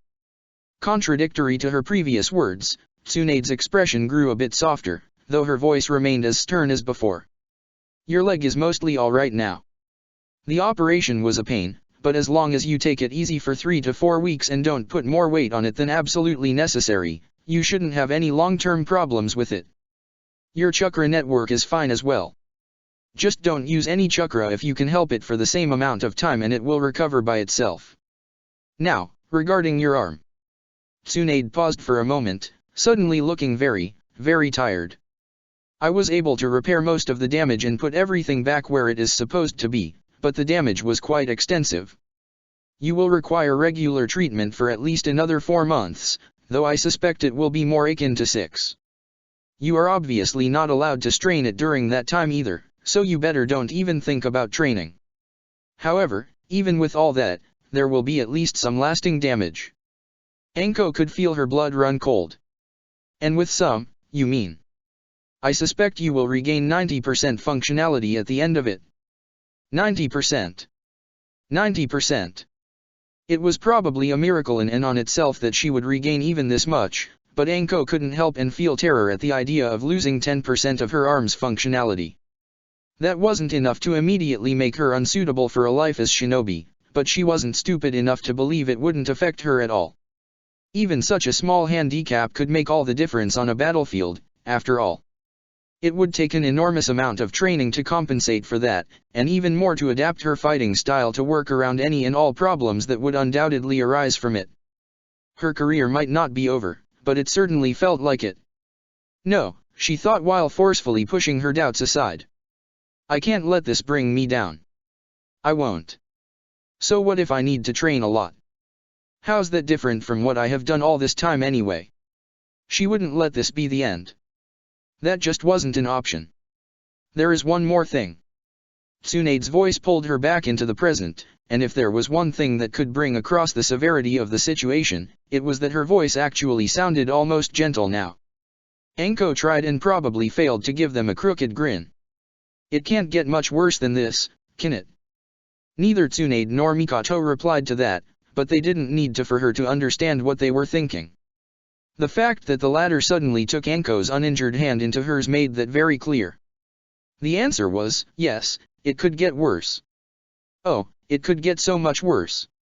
Anko wouldn't have come up with something like curse marks in even her worst nightmares, but now they were reality.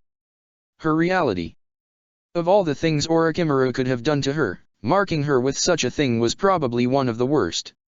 And according to Tsunade, the greatest healer in the world, and even Jiraiya, the greatest Fuinjutsu specialist in the world who looked at the seal when his fellow Sannin informed him about her situation, there was no way to get rid of it.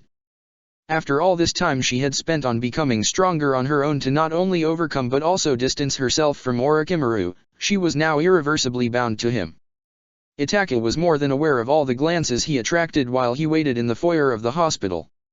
While he wouldn't go as far as to say that he was famous, he was definitively well known. After all, regular citizens loved to gossip about everything shinobi related, and his fellow shinobi always kept a close eye on every talented member of the next generation, so a child prodigy like himself obviously caught people's eyes.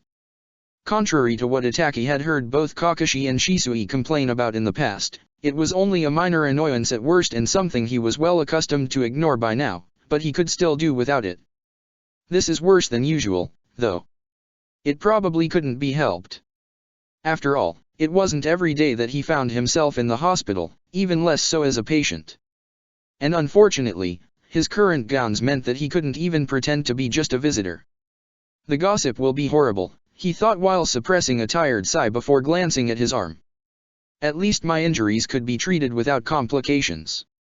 Itaki had done what he could to treat them himself during the journey back to Konoha, but that had been only the absolute minimum necessary to make sure his condition didn't get worse and could still be treated later. First, he had to concentrate on catching up with the rest of his team after his successful escape from Kisame, which didn't leave much time for treatment even if he had any chakra left at that point, and then he had to spend almost all of it on helping Enko once he had somewhat recovered. Consequently, it was only 3 days into the journey that he was able to focus on his own injuries when, just minutes after crossing the border into the Land of Fire, they encountered another squad from Konoha that had been sent by the Hokage in response to Itaka's message from the beginning of the mission that the allies from Kiri they were supposed to meet hadn't shown up. It was already too late to do anything meaningful with his meager skill at that point, however, so all he could do even then was to stop his condition from getting worse. A big part of the reason for that was that treating one's own wounds was more chakra expensive than treating someone else's. The human body recognizes its own energy, so when a person tried to use medical ninjutsu on themselves, their body would automatically try to absorb it back into its system rather than let it do its intended job. Consequently, one would be forced to either use more chakra than the body could absorb to let it have its intended effect, or use a second technique in tandem with the first one to suppress the body's automatic response. That was not only extremely hard to do, however, but also almost as expensive as the first method. Tsunade was revered as the greatest medic-nin of all time, not only because of her ability to heal others but also because she could heal herself from even the most grave of injuries without noticeably weakening at all. That should demonstrate just how hard it was. It was truly fortunate that one of the shinobi that came to their aid knew some basic medic ninjutsu as well, though. Itaka wasn't sure how much longer he would have been able to continue treating Enko with his declining stamina if they hadn't shown up when they did. Then, upon their arrival at Konoha 2 days later, they had immediately been brought to the hospital to get their wounds treated. Kakashi and Zabuza, both of which weren't injured, had been patched up within an hour and immediately sent to the Hokage to make a report, while Enko was taken into surgery without any further delays. Apparently Tsunade herself would perform the operation. Itaki himself wasn't too far behind, though his admission was treated with much less urgency once it was clear that his injuries were neither critical nor required emergency treatment. That wasn't to say he was put on weight, of course. He was still a patient in need of aid and the Uchiha heir to boot, after all. However, it meant that he wasn't immediately rushed into the operation theater with all haste, and he couldn't say he was too unhappy about that. After what he had seen in Orochimaru's lair, he had no particular desire to be in a similar if much less sinister version of it. All of this had happened 6 hours ago, and his operation had ended just over an hour ago. The first thing he had done once the drugs in his system had worn off, the staff was thankfully accustomed enough to treating shinobi to know that they disliked not being in full control of their senses and thus never used more than the absolute minimum of anesthetics on them, was to send a messenger crow to his friends and family. His mother had appeared in his room not even 10 minutes later. In his last life and this one both, the times Itaka could look right through his mother's mask and see what she was truly thinking could be counted on both hands. He actually liked to think that he had inherited his own skills in masking his thoughts and feelings from her. However, it was easy to read her when she suddenly barged into his room through the window. She was a shinobi born and bred regardless of how long she had been out of active duty, after all, as she was barely even trying to hide her worry. Telling her what he could about what had happened unfortunately didn't calm very much, considering he couldn't tell her a lot to begin with. He would need to talk with the Hokage first to see how much of it was confidential. Until then, all he could give away was that he fought a powerful opponent and was injured in the process, things she could probably conclude herself from just looking at him. Although just hearing him speak seemed to help somewhat, at least. It was probably for the best that his mother was the only one who came to visit him. The crows he sent for Izumi and Shisui returned with their messages still attached to their legs, meaning they were both currently not in the village, and his father was too busy to drop everything and come visit him at once when his condition wasn't even critical. Then there were also Sasuke and Haku, whom he hadn't bothered sending a message to in the first place because they would be at the academy at this time of the day anyway. There was only one other person he had notified, and that was the one he was waiting and enduring all the glances in the foyer for. Fortunately, his waiting had finally come to an end. "Itake," a voice called out to him. "What happened?" Are you alright? A small smile fought its way onto his face. It was a sad fact that he and Yukio hadn't stayed in contact as much as they probably should have ever since the latter had mostly dropped out of the shinobi program after his loss during the Chunin exams and limited himself to simple guard duty at the gate and helping out in his family's restaurant, but it was still good to see him. There is no need to worry. None of my injuries were permanent and they have even been treated already. No need to worry? This is the first time I have ever seen you in hospital gowns, so of course there's something to worry about. He chuckled. It was unavoidable that this would happen someday. Still, my treatment is already finished and I will be allowed to go home at the end of the day. After that, all I need to do is take it easy for a week or two before I can go back to training. Technically, Itaki had been told to take it easy for 3 to 4 weeks, but while he was usually the kind of person to do as his doctor told him, he really didn't see the problem with some light exercises before that as long as he didn't strain his arm or ribs. Although he should probably make sure not to mention that sentiment in front of his mother. Knowing her, she would not appreciate it very much. That's not as reassuring as you might think, you know. The fact that you met an opponent that could mess you up enough to make you take a break for several weeks is actually kinda terrifying. There is always a bigger fish in the ocean. Yukio gave him a confused look when he noticed the genuine amusement in his voice, but he could hardly tell him whom he had fought, so there was no way to explain what he found so funny about that claim. It seemed to calm him down to just speak normally with him like this, though, so there was that. Sure, I guess, he said with a crooked grin. Whatever you say. And what about the rest of your team? Is everyone okay? That one question pretty much evaporated his good mood all at once. Itaki had called him here not primarily to inform him about his own condition but to tell him about Anko. Even if he couldn't tell him much or even let him see her as she was still in surgery, he thought Yukio deserved to at least know that she was back. He had certainly not looked forward to having that conversation, though. Technically, yes. However, there have been some complications. Complications? Yukio's voice instantly turned wary.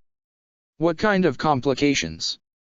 Itaki had led them subtly away from the other people during their conversation, but he made sure one last time that there was no one around to eavesdrop on them before turning his full attention to him. It's about Anko. All of them have been killed. I'm afraid so, yes. And you have no idea who is responsible for that. I don't, but the investigation is still ongoing, so that might change yet. Well, isn't that just great? Hiruzen wasn't easily offended, but if it were one of his shinobi, he would have chided them for their behavior by now.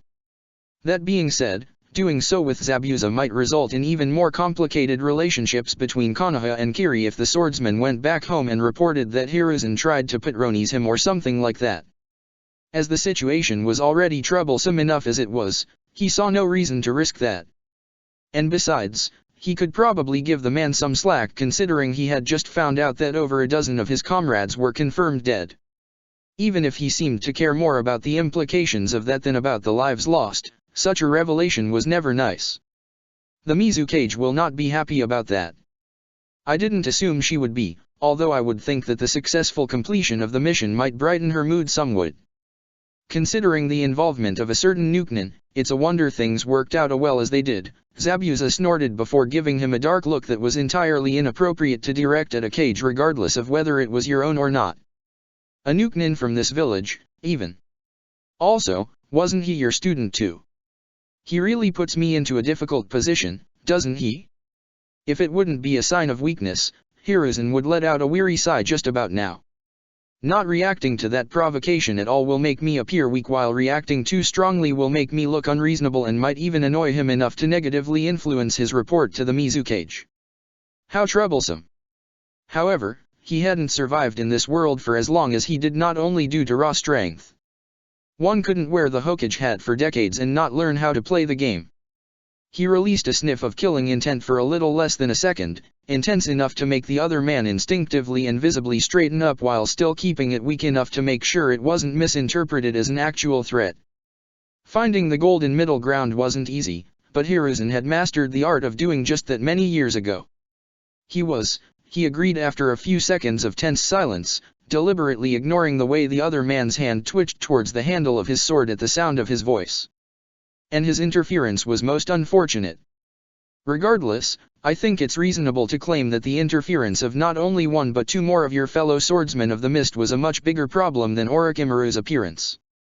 This joint mission had been based on information provided by Kirigakure. Thus, the fact that two more rogue shinobi from their village appeared during it was much more problematic than the appearance of his former student. A village was not responsible for the deeds of their Nukenin, of course, but it still looked bad on paper. Zabuza and he stared at each other for several seconds before the former suddenly let out a dry chuckle. Fair enough. His posture relaxed to the point where it was clear that it was an intentional effort to show his willingness to cooperate without causing any further problems from here on now. So, can I assume that you're willing to cooperate with Kiri in the investigation regarding our people's killers? Apparently, his subtle demonstration of power had been enough to pass some sort of test. Good. Of course, he said. I will send a delegate with you when you return home to discuss the precise terms with the Mizukage. Furthermore, I will also let you be accompanied by an Umbu squad till you reach the border in case the culprits are still out there. It probably said a lot about what kind of impression he had made on the swordsman that he didn't even argue about not needing an escort for his protection. Funnily enough, he would even have been correct if he claimed such a thing. After all, Hiruzen could say with confidence that the people responsible were long since gone. He couldn't share this information, though, as the details behind it cast a bad light on Konoha. After all, explaining that there had been signs of someone breaking into the Hokage building and stealing the details for this joint mission wasn't something one could share with other nations, not even allied ones. This, combined with the fact that the number of illegal transgressions increased sharply all across the northwestern border shortly before and after the time when the Kirinins were thought to have been killed, greatly narrowed down the list of suspects who could be behind it. Again, that weren't details one shared with even allied nations if one didn't want to lose face. In the end, a village couldn't afford to appear weak. No matter how battered it was, no matter how dire the situation, they always needed to show a strong front to the rest of the world. It was because of that sentiment that Suna attacked Konoha in the original timeline, and it was because of this that he had tried not to steal too many missions from the Land of Wind in this one. With that out of the way, there's another thing I wanted to address, Hiruzen continued after Zabuza gave his reluctant consent to the escort party. You could almost call it a sign of good faith. Understandably, Zabuza threw him a suspicious look. And what would that be? The reason this mission was initially intended to consist of mainly shinobi from Kiri and only a small percentage of Konohanin was to make it clear to the rest of the world that bringing back these rogue swordsmen was mostly your village's doing, wasn't it? Well, it was actually that in the hope that such an action would dispense all the whispers about how weakened Kirigakure still was after its civil war, but it wouldn't be polite to say that out loud now. No matter how the mission actually turned out, I think we can still achieve that goal. As expected, Zabuza quickly understood what he was implying. You're willing to give up the credit for taking 3 of the swordsmen of the mist. His mistrust was just as expected, of course. After all, with the aforementioned aim to always appear strong in mind, it would seem suspicious for anyone to give up something that could so easily bring so much prestige. I'm willing to hush the deaths of your people up and publicly claim that they were fundamentally involved on the mission, yes. Hiruzen leaned forward, his hands folded under his chin. In return, I hope you can relay my most sincere wish to have a strong and long-lasting alliance with your village to the Mizukage when you make your report. The main reason why he had agreed to this joint mission was to solidify the budding alliance between their villages. If he needed to give up on some prestige to reach that goal, it was well worth it. Ultimately, both parties would get something from this arrangement. Zabuza seemed to understand that as well. I'm sure she will appreciate that. I certainly hope so. It was a shame that the relatives and friends of those Kirinin that had died would never find out about the true circumstances of their loved ones' deaths when inevitably another, false reason would be named to explain their disappearance, but that was just how this world worked. Regardless, Hiruzen needed to think about his own people first, and this alliance would go a long way in securing their safety. Looking at it from that perspective, this mission had actually been quite a success. None of his own shinobi had died. 3 swordsmen were dead even though they had started out with only 2 targets. he had gained important details regarding what Orochimaru was up to, and the alliance between Konoha and Kiri was all but set in stone at this point. All in all, the only bad thing that came out of this was the fate of poor Anko, but he was confident that she would overcome this challenge in time. Other than that, everything worked out just fine. Or at least that was what he would have said if it weren't for one thing. All we can do now is hope that the destruction of the capital of the Land of the Waterfalls will not cause too many problems. He wasn't a vain man, but right now, he couldn't help but admire his chest in the mirror. The way the green and blue bruises curled all over his ribcage while slowly fading away was a spectacular sight, and one he hadn't been able to observe on his own body in quite a while. Even the dull pain he felt in the back of his mind couldn't dull his curiosity about the phenomenon. Orochimaru-sama, are you alright? Of course, he thought with an annoyed curl of his lips. Leave it to this fool to manage what the pain could not. Nakamura had his uses, but they were quickly outshined by his flaws. Oh? Do you really think that a mere punch would be enough to truly harm me, Nakamura-kun? And no, of course not. Nakamura stammered while quickly averting his gaze from the bruises on his chest. That's not what I wanted to dash. I don't care about what you want, he interrupted him, well aware of how terrified his underlings always became when he kept his voice friendly and sweet even when they knew that he was clearly in a bad mood. What I do care about, however, is that my commands are followed to the letter. So, tell me, how is it that my precious test subject has been lost to me when I clearly remember ordering you to retrieve it? The boy kept his eyes stubbornly on the floor before him from where he knelt. Because I failed you, Orochimaru-sama. Yes, he purred, enjoying the terror that went through his body at the sound of it. Because you failed me? Not that this had been too surprising. It wasn't as if he had expected the boy to somehow overcome Itachi Uchiha and Kakashi Hatake, after all. However, he had hoped he would at least keep them busy long enough for him to take care of Anko and go after them himself. However, in the end, he hadn't even tried to stop them. And tell me, Nakamura-kun, he continued after several seconds during which the boy clearly tried his hardest not to fidget. How do you plan to make up for your failure? In any way I can, Orochimaru-sama. The reply came without hesitation, just as he liked it. As always, your dedication is simply awe-inspiring. I'm honestly impressed. It was always amusing to watch his subjects light up when he complimented them even when they were scared to death. And I even already know just how you can help me. As much as he didn't like to make mistakes, Orochimaru wasn't the kind of person to lie to himself and make excuses for his own shortcomings. The only reason Anko could hit him and subsequently escape was that he had judged her as incapacitated and thus no longer paid attention to her. If he had been just a little bit more careful, that wouldn't have happened. And because of that, he now couldn't study the effect of his cursed seal on a true sage anymore. Furthermore, he had even been injured. Not in any meaningful manner, naturally, but still enough that even his very own substitute technique couldn't repair the damage immediately. It was only now, 2 hours later, that the bruises started to vanish. Anko had demonstrated this ability earlier during their fight, but then, her chakra-coated fists were barely worth mentioning. Sure, the damage needed a few seconds even after he had substituted to heal, but while that was certainly impressive and caught his attention, it hadn't been anything to worry about. Her last attack was on an entirely different level, though. I wonder if that was already because of my seal or because of something else. Be that as it may, now that she had escaped, he had no way to find out more for the time being, so he would have to do with what he had. Also, while he might not be able to study Anko herself, his fight with her had given him quite a few ideas for new experiments, so there was at least one positive thing that came out of this entire debacle.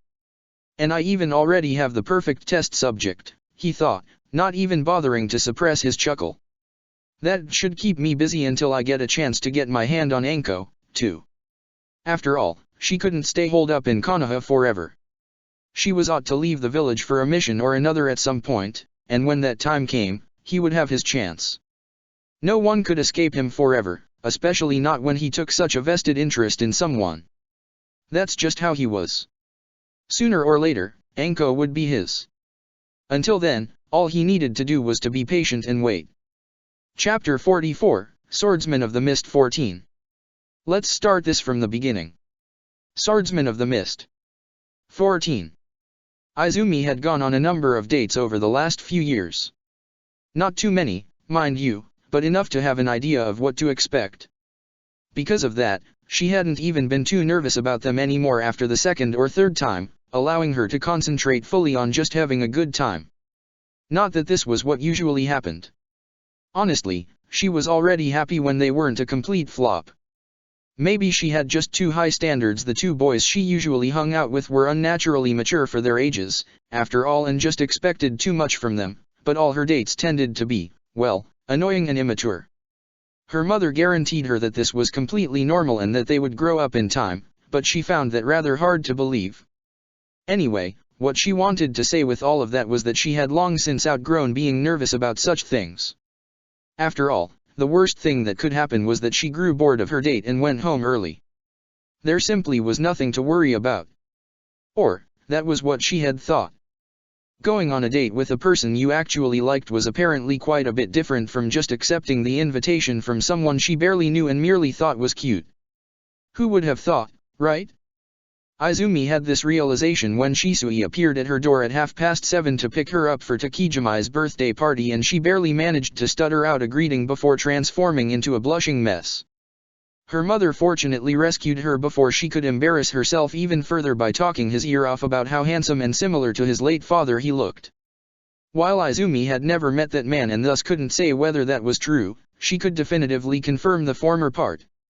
Shisui wore a blue kimono so dark that it almost appeared black, with a blood-red obi around his waist to hold it together, and a kimono jacket with the Uchiha emblem prominently on the back over his shoulders, and in the fading daylight of the setting sun, he looked almost like a character right out from a fairy tale.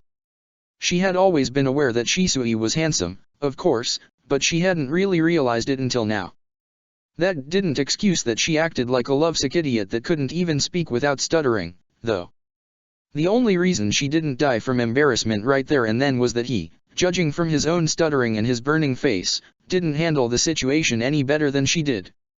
Naturally, her mother had a field day teasing the both of them by complicating how well their outfits matched each other and insisting on taking photos of all things.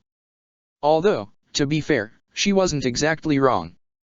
Izumi wore a snow-white kimono with bright gold floral patterns and accents that became more prominent the further down her body you looked, as well as an obi in a much richer shade of gold around her waist and the obligatory Uchiha emblem on her back, so the contrast between Shisui's outfit and hers was quite eye-catching. With that in mind, she was suddenly very happy that Mikoto had ignored her complaints and insisted on giving them to her.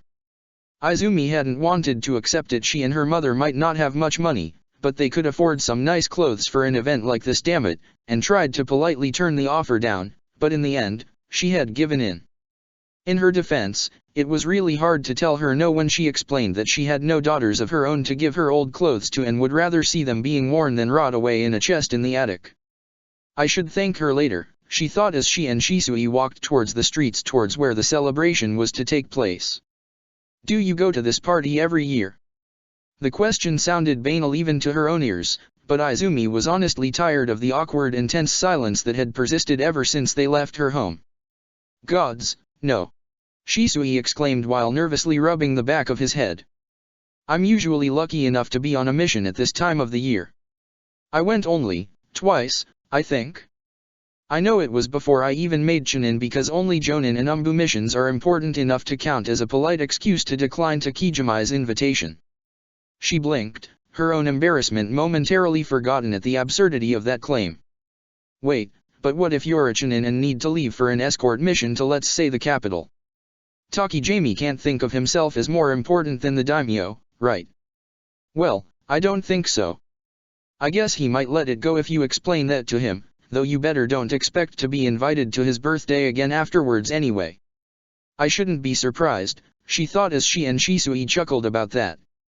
That's pretty much in line with what else I have heard about him. I better make Jonin soon, then, because I have no intention of going there next year again. Shisui gave her an amused look. Why not? You haven't even been there yet. Maybe you will like it. Sure, because rubbing shoulders with pompous idiots who think money is the most important thing in the world and know nothing about what it means to be a shinobi sounds so interesting, right? You know that at least half of the people there are shinobi, don't you? The most well-connected members of the KMPF, maybe. Say, how many of them do you think left the village for a mission within the last year? Ah, the disrespect. I'm sure Fugaku-san will be so disappointed to hear you talk about him and his subordinate like that. Izumi playfully shoved him away, not even bothering to suppress her grin at his giddy laugh in response. She wasn't serious, of course. Most people there, civilians and shinobi alike, probably weren't that bad at all, but it was amusing poking fun at them. Shisui opened his mouth to add something else, most likely intending to tease her in some way or another, but it was then that they walked around a corner and came within view of their destination, making him snap his mouth shut again. The Narisawa was the arguably most successful restaurant in all of Konoha. Not only was it located favorably in the greatest commercial area right in the center of the village, but it was also run by people who found a way to successfully attract both the wealthy and the average citizens, consequently giving it the largest number of customers possible. While it was impossible to see from the outside, the building was split into two on the inside in a way that made it basically impossible for any customers to walk or even look into the other half, and both sides had their very own entrance. The northern entrance was located in a town square with normal shops in an average income area and was held much more casual. In many ways, it wasn't any different from all the other restaurants one could find all over the village, though it still attracted a lot of customers due to its location. The southern entrance, on the other hand, was in a high-class area where only the more affluent customers shopped and thus led into an interior that was set up in a way that those kinds of people usually preferred. In fact, one of the previous owners a few generations back had been a retired shinobi who had earned a lot of money by saving the daimyo's life and then invested almost all of it into expanding and redecorating the entire building. As a result, the southern half was one if not the most luxurious restaurant in all of Konoha. Naturally, this meant that many rich people wanted to dine there, which in turn meant that it was virtually impossible to get a seat without a reservation, which of course was also impossible if you didn't have a lot of money to spare. Considering Takijimi was one of the richest people in the village thanks to his position as head of Konoha's merchant guild, money was obviously not a problem. Quite the opposite, actually, no other place would be good enough for a person of his standing. If Izumi remembered the invitation letter correctly, he had even rented one of the private banquet halls. She had no idea how many of them the restaurant had, but doubted that it could be very many. Shisui, Izumi, welcome to the Narisawa. I was already wondering where you were. All this was very impressive, of course, but what interested Izumi much more was the identity of the restaurant's owners. Shisui snorted. What are you saying, Yukio? We aren't late, are we? I'm pretty sure we still have plenty of time left before we're expected. One wouldn't have guessed it from his behavior alone, but Yukio's family was actually one of the wealthiest in the village due to their family's business. It was actually kind of a surprise that he had even become a shinobi in the first place, considering he would have had a pretty easy life if he just concentrated on helping out in the restaurant in preparation of inheriting it one day, but then again, many children had quite the romanticized expectation of shinobi life and consequently wanted to become one themselves. Although since he has started to pull back from active duty more and more to focus on just that for a few years now, things worked out that way anyway, she thought. While Izumi didn't know him all that well, she had heard that much from Itaki and Shisui.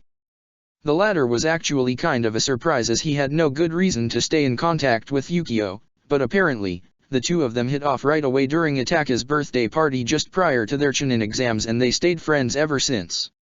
Izumi personally suspected it had something to do with Shisui wanting to keep an eye on Itaki through Yukio, but as she had no proof of that, she never voiced that thought out loud.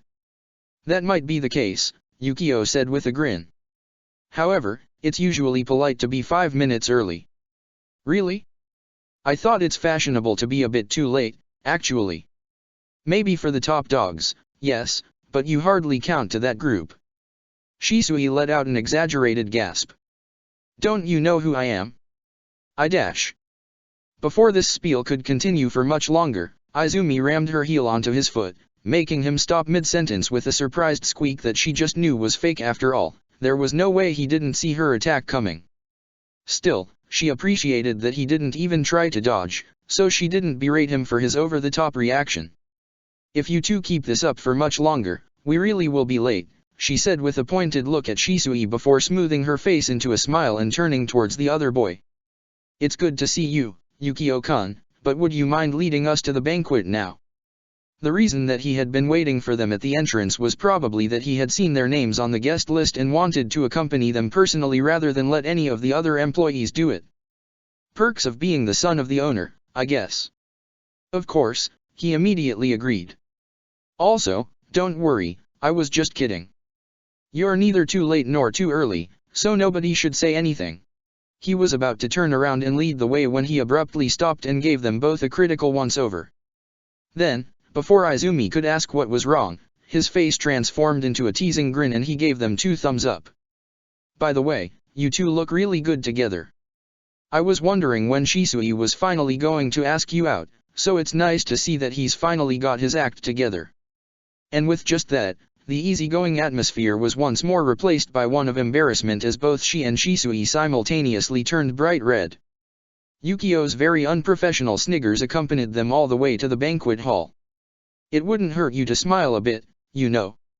Fugaku didn't even bother to reply to that, and she suspected the only reason he didn't roll his eyes at her was that they were in public and he wouldn't do something he considered unsightly when in presence of so many people.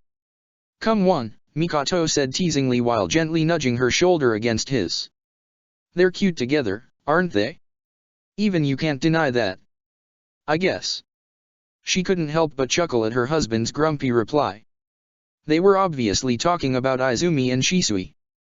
Usually, Fugaku and her were some of the last people to arrive at such events, but this time, she had urged him to arrive early simply because she had wanted to be there when her son's friends arrived. And oh, had it been worth it. The two looked beautiful together, their clothes making for a perfect contrast to each other, and the blush on both their cheeks was simply adorable. Mikoto had always told herself that she would never become the kind of meddling old woman that played matchmaker and then gushed over the results, but watching the two of them now, she suddenly felt a bit more understanding for her mother and aunts who she had been so annoyed with in her youth. That wasn't to say that she thought she was old, of course. It was merely a manner of speaking, nothing more. Isn't that kimono one of yours? She shot Fugaku a surprised look. You recognize it? Of course. That's the one you wore the first time I asked you out on a date, isn't it? Mikoto could honestly not say that she had expected him to remember that. Truth to be told, even she hadn't remembered that until he mentioned it. And people say he's cold. Against her will, her lips curved into a wide smile. It is, yes. I knew she didn't have anything suitable to wear and didn't want her to waste all her money on some clothes she will wear only once or twice a year when she and Hajiki already have so little money to begin with, so I gave it to her. Only members of high society came to Takejimi's birthday parties, so Izumi would surely have stood out like a sore thumb if she were the only one with suitable clothes. Considering almost half of the 100 or so guests that were expected were other Uchiha, that would not only have been very embarrassing for her but would surely also be held against her from the rest of the clan for years to come. That was very kind of you. And they do look good together, don't they? Oh, she could practically feel how hard he tried not to smile in order to keep up his usual stern expression. They do. Well, I guess that's all I'm getting out of him for now, she thought amused. While many would probably find it hard to believe, her husband was actually very invested in the happiness of his family, and that didn't include just their close relatives but the entire clan. When it was just the two of them, he was even quite the gossip. She understood why he was so grumpy, though. After all, he had been hoping that Itaka would develop an interest in Izumi for years now. It had been a possibility, of course, and Mikoto couldn't say she would have been unhappy with her as a daughter-in-law, but there had never been a sign of him being interested in her like that. She herself had given up hope on Izumi marrying into the family when the girl's crush on her son had slowly transformed into a normal friendship, but Fugaku held out hope, so it was only natural that he would be disappointed now. Not that he would ever admit that, mind you. Sometimes he's really too stubborn for his own good. The banquet hall was even more impressive than Izumi had expected. Not only was it massive in size, hooray for the advantages that ninjutsu brought for architects and engineers with great pillars that supported the ceiling through the hall, but there were also beautiful pictures hanging on every wall, gorgeous plants all over the place, and a great spiral staircase made of marble on the left side. The only thing she thought was somewhat obnoxious were the numerous Uchiha fans one could find everywhere. They were on banners that hung on the wall, sewn on clothing, and even engraved on plates.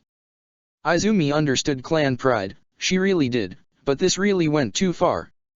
Still, even that wasn't enough to blemish the beauty of the place. Unfortunately, something else could. There were dozens of round tables spread around the room with 6 chairs each, and everyone had an assigned seat that was marked through a nameplate. She and Shisui were located somewhere in the center, not too close to the stage at the end of the hall from which Takijimi gave his welcome speech to be mistaken for guests of honor, but not at the other end either, so that wasn't too bad. The problem was the other people sitting with them, however. The two of them actually had a good time. As soon as they had given their obligatory congratulations to Takijimi, they went to their then still empty table and just enjoyed themselves. While certainly still a bit tense, they didn't let that get in the way, and for a while, everything was fine. Then the first couple arrived to join them at their table and everything went downhill from there. Izumi didn't know what it was, but for some reason, they didn't seem to like them. She suspected they might be offended to be seated with children judging from their comments, but she couldn't be sure. It was silly, honestly. While Izumi with 14 was probably the youngest person in the hall, there were quite a few people who were just a bit older than she was. Shisui was 16, for example, and she had seen others who looked the same age. Takijimi clearly wanted to make connections with the talented individuals of the next generation. That couple didn't care about that, though, and neither did the one that arrived soon after. They would utter one insult hidden behind a veil of false pleasantry after another for the entirety of the meal, and by the end of the first hour, she was done with her nerves. She couldn't be as vindictive in return as she would have liked because these people were too influential and could make her and her mother's life unnecessarily difficult, and Shisui could only redirect so much attention away from her. Thus, when their plates were removed by waiters and some entertainment began to play on the stage, Izumi finally had the chance to slip away without being impolite. The only question left was which excuse she should use to leave. How about, "Would you like to see the garden?" She blinked as she looked up in surprise at Shisui, who had stood up and stepped next to her seat without her even realizing it. "What garden? Didn't you wonder where the staircase leads to?" he asked her with a small smile on his lips. "This hall is only rented out by the richest of the rich, so of course they needed a garden where they can breathe some fresh air or get a smoke." He then leaned down to her close enough to make Izumi feel his breath on her cheek, making it hard to concentrate on the whispered words that followed. "I went there to hide the few times I was here when I grew tired of dealing with all these people, why see?" Izumi naturally didn't need to think about that for long, so she grasped his offered hand and let him help her up. Then, before he could let go of her, she decided to be bold and linked her right arm with his left one. That dash. "Well then, shall we?" Letting him acknowledge her action would have been way too embarrassing, so she stopped him before he could do so. However, even as it was, she couldn't quite meet his eye. Her legs felt like jelly, she was sure her hands were sweaty, and every step she made felt stiff and ungraceful, but somehow they made it all the way through the hall and up the staircase without her tripping over her own feet while also talking with each other. The garden, as it turned out, was quite a lot bigger than Izumi had expected. She couldn't even see the end of it. How such a thing could exist in the center of Konoha's commercial area, she didn't know. Trust the Narisawa to somehow manage it, though. There were flower beads in all kinds of colors, beautiful hedges cut in form of animals, well-kept walkways that weaved their way through the garden, dozens of stone sculptures, and she even spotted not just one but 2 beautiful water fountains. Especially with only the moonlight and a few scattered lanterns to lighten it up, the garden was simply gorgeous. She didn't even notice that she had started to follow one of the paths, her eyes fixed on the sight around her and her arm still intertwined with Shisui's arm, so caught up was she in the view around her. "It's beautiful. It really is." Izumi playfully swatted his hand. "You just wasted a perfectly fine opportunity to say just like you know." The red hush on his cheeks grew a bit more prominent, but he still managed to give her a cheeky grin in return. "I already told you that when I picked you up, didn't I? You will hardly make a girl unhappy by calling her beautiful more than once. I will keep that in mind for next time, then." Izumi tried to appear confident, but with how wildly her heart was beating in her chest, she was probably just as much of a mess as he was. Oh, so there will be a next time. Well, today was kind of a flop. It's only right that I make this up to you with another, much better date, right? That's a good point. She initially wanted to pretend to think about it for a bit, but her grin certainly gave her away anyway, so she didn't bother. Alright then, you got yourself a second date. Better be glad that you're cute, though. He gave a startled snort. Cute? Just to let you know, girls usually call me handsome.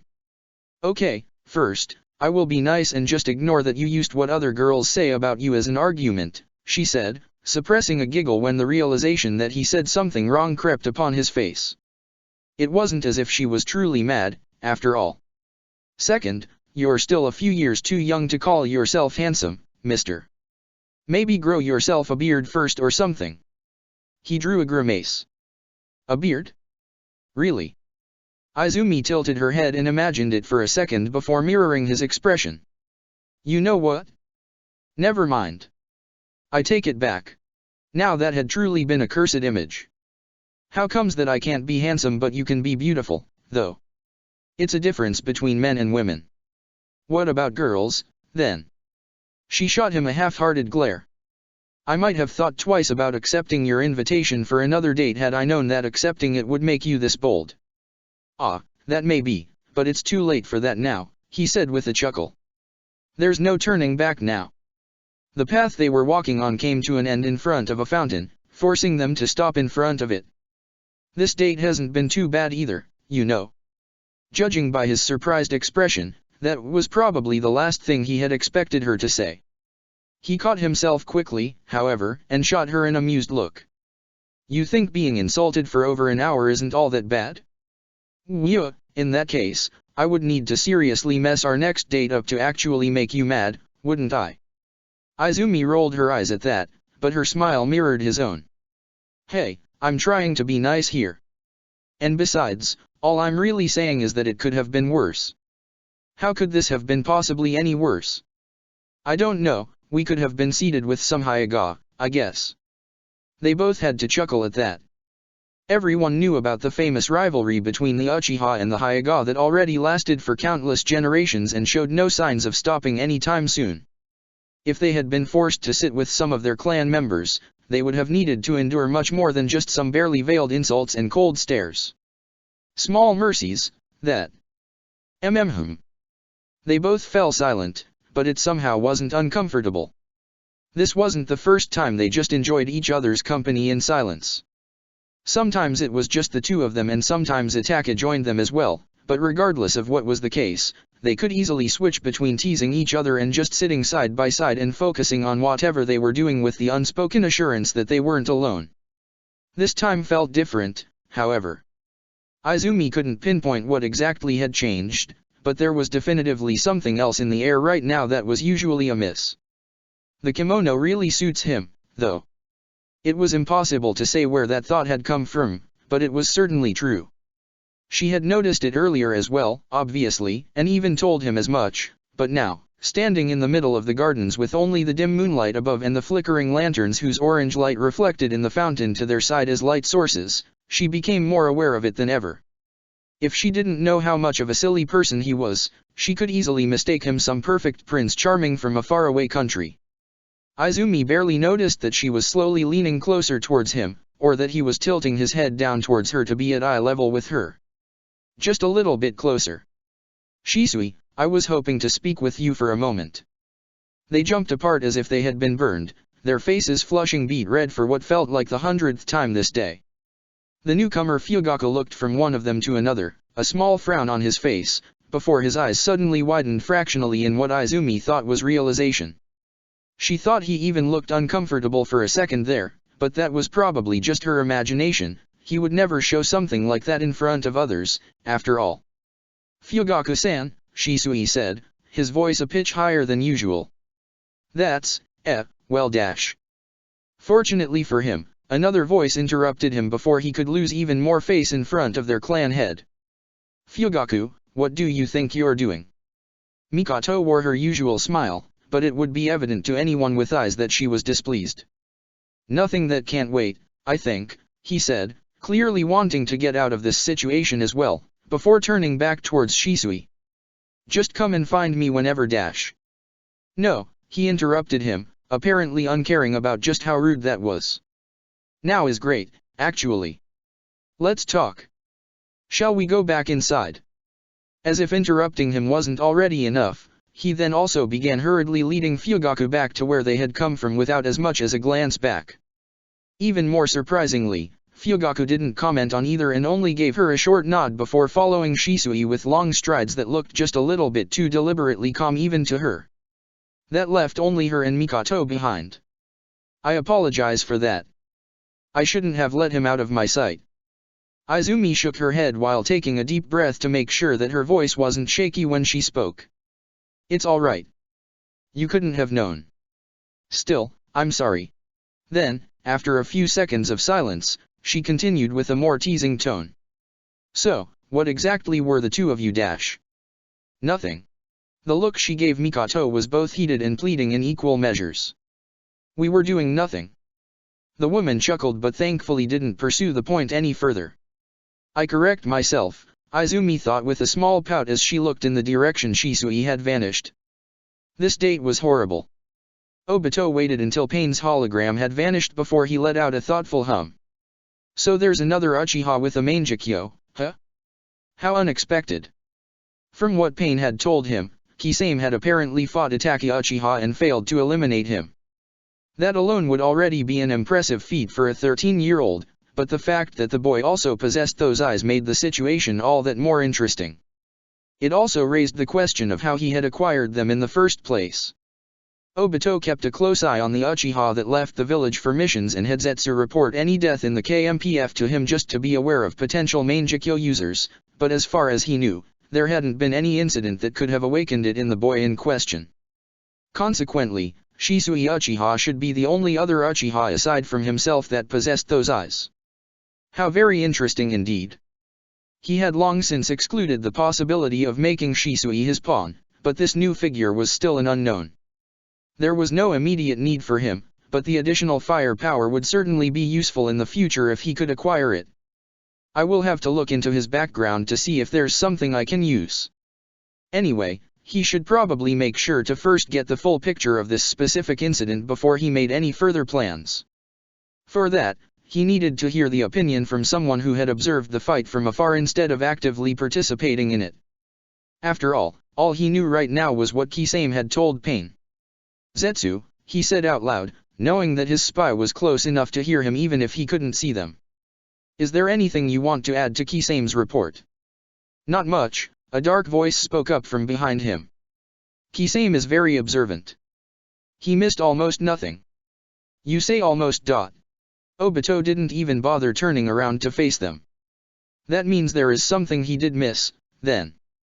Just one thing, a high-pitched voice replied, meaning the white half must have been the one to speak this time. When he was trapped inside the barrier, the Uchiha had his Mangekyo activated and one eye closed, clearly preparing a technique of some kind. However, the dark voice added. As soon as Kisame broke free, he stopped channeling chakra into it and proceeded with getting into close combat and using the technique Kisame has reported of. So he has already mastered his second ability as well, then. It was a shame that they had no idea what it was, but just knowing that he had something else up his sleeve was already useful. Furthermore, it was fair to assume from Zetsu's report that he required both a direct line of sight and his opponent to stand still. The former was nothing too unusual and to be expected, but the latter was useful. Is there anything else? No, that's it. Then go and report this information to Pain as well. Zetsu gave an affirmative hum before once more vanishing into the ground. Things are starting to get interesting, aren't they? With how rare the Mangekyo was, he hadn't really expected another pair to plop up anytime soon. It hadn't been impossible, of course, but Obito honestly hadn't thought it likely enough to be of any concern. I guess I should start my investigation sooner rather than later. No reason for putting it off, after all. The Mangekyo was a powerful weapon and could be a great asset, but it could also become a major obstacle later on. Depending on the results of his research, he would be forced to make a decision about how to handle the situation. It was one thing to allow one pair of such eyes to stay in Konoha's hands. Getting rid of such a prominent shinobi was quite a hassle, and Obito wanted to avoid dealing with that kind of thing if he could help it, at least for now while Akatsuki was still so young and any additional attention would cause unnecessary problems. 2 pairs of these eyes, on the other hand. Well, he really couldn't leave that kind of firepower in the hands of his enemies forever, could he? Chapter 45, Passage of Time. Let's start this from the beginning. Passage of Time. And it's confirmed that Taki has entered into an alliance with IWA. I'm afraid so, yes. The Sandaime looked deeply troubled by Jiraiya's revelation, and while Itachi would usually feel honored that his leader trusted him enough to show such emotions in his presence, he found it impossible to do so in the wake of such news. We knew that they were up to something, but I didn't expect this. It's hard to get intel on what Taki is up to because no one knows where it's located, Jiraiya said.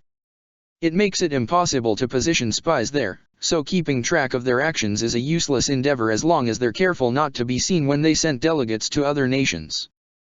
You couldn't have known about this any sooner, Sensei. Hiru's inside.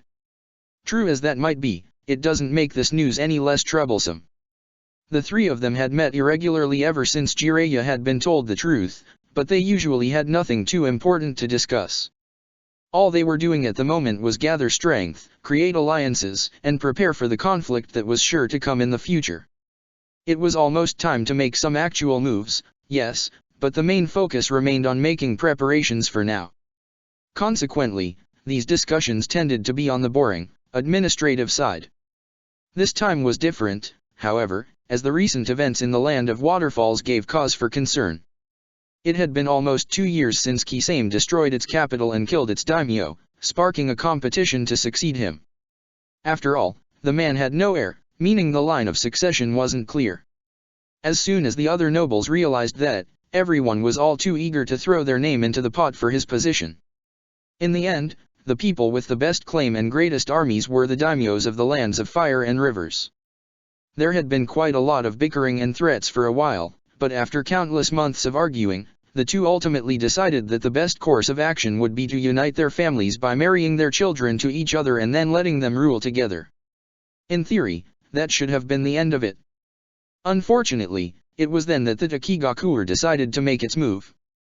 As soon as the newlywed pair arrived at the border with their entourage, they were greeted by Takinins who promptly told them in no uncertain terms that they weren't welcome there and that their nation didn't need a daimyo any longer before kicking them out again.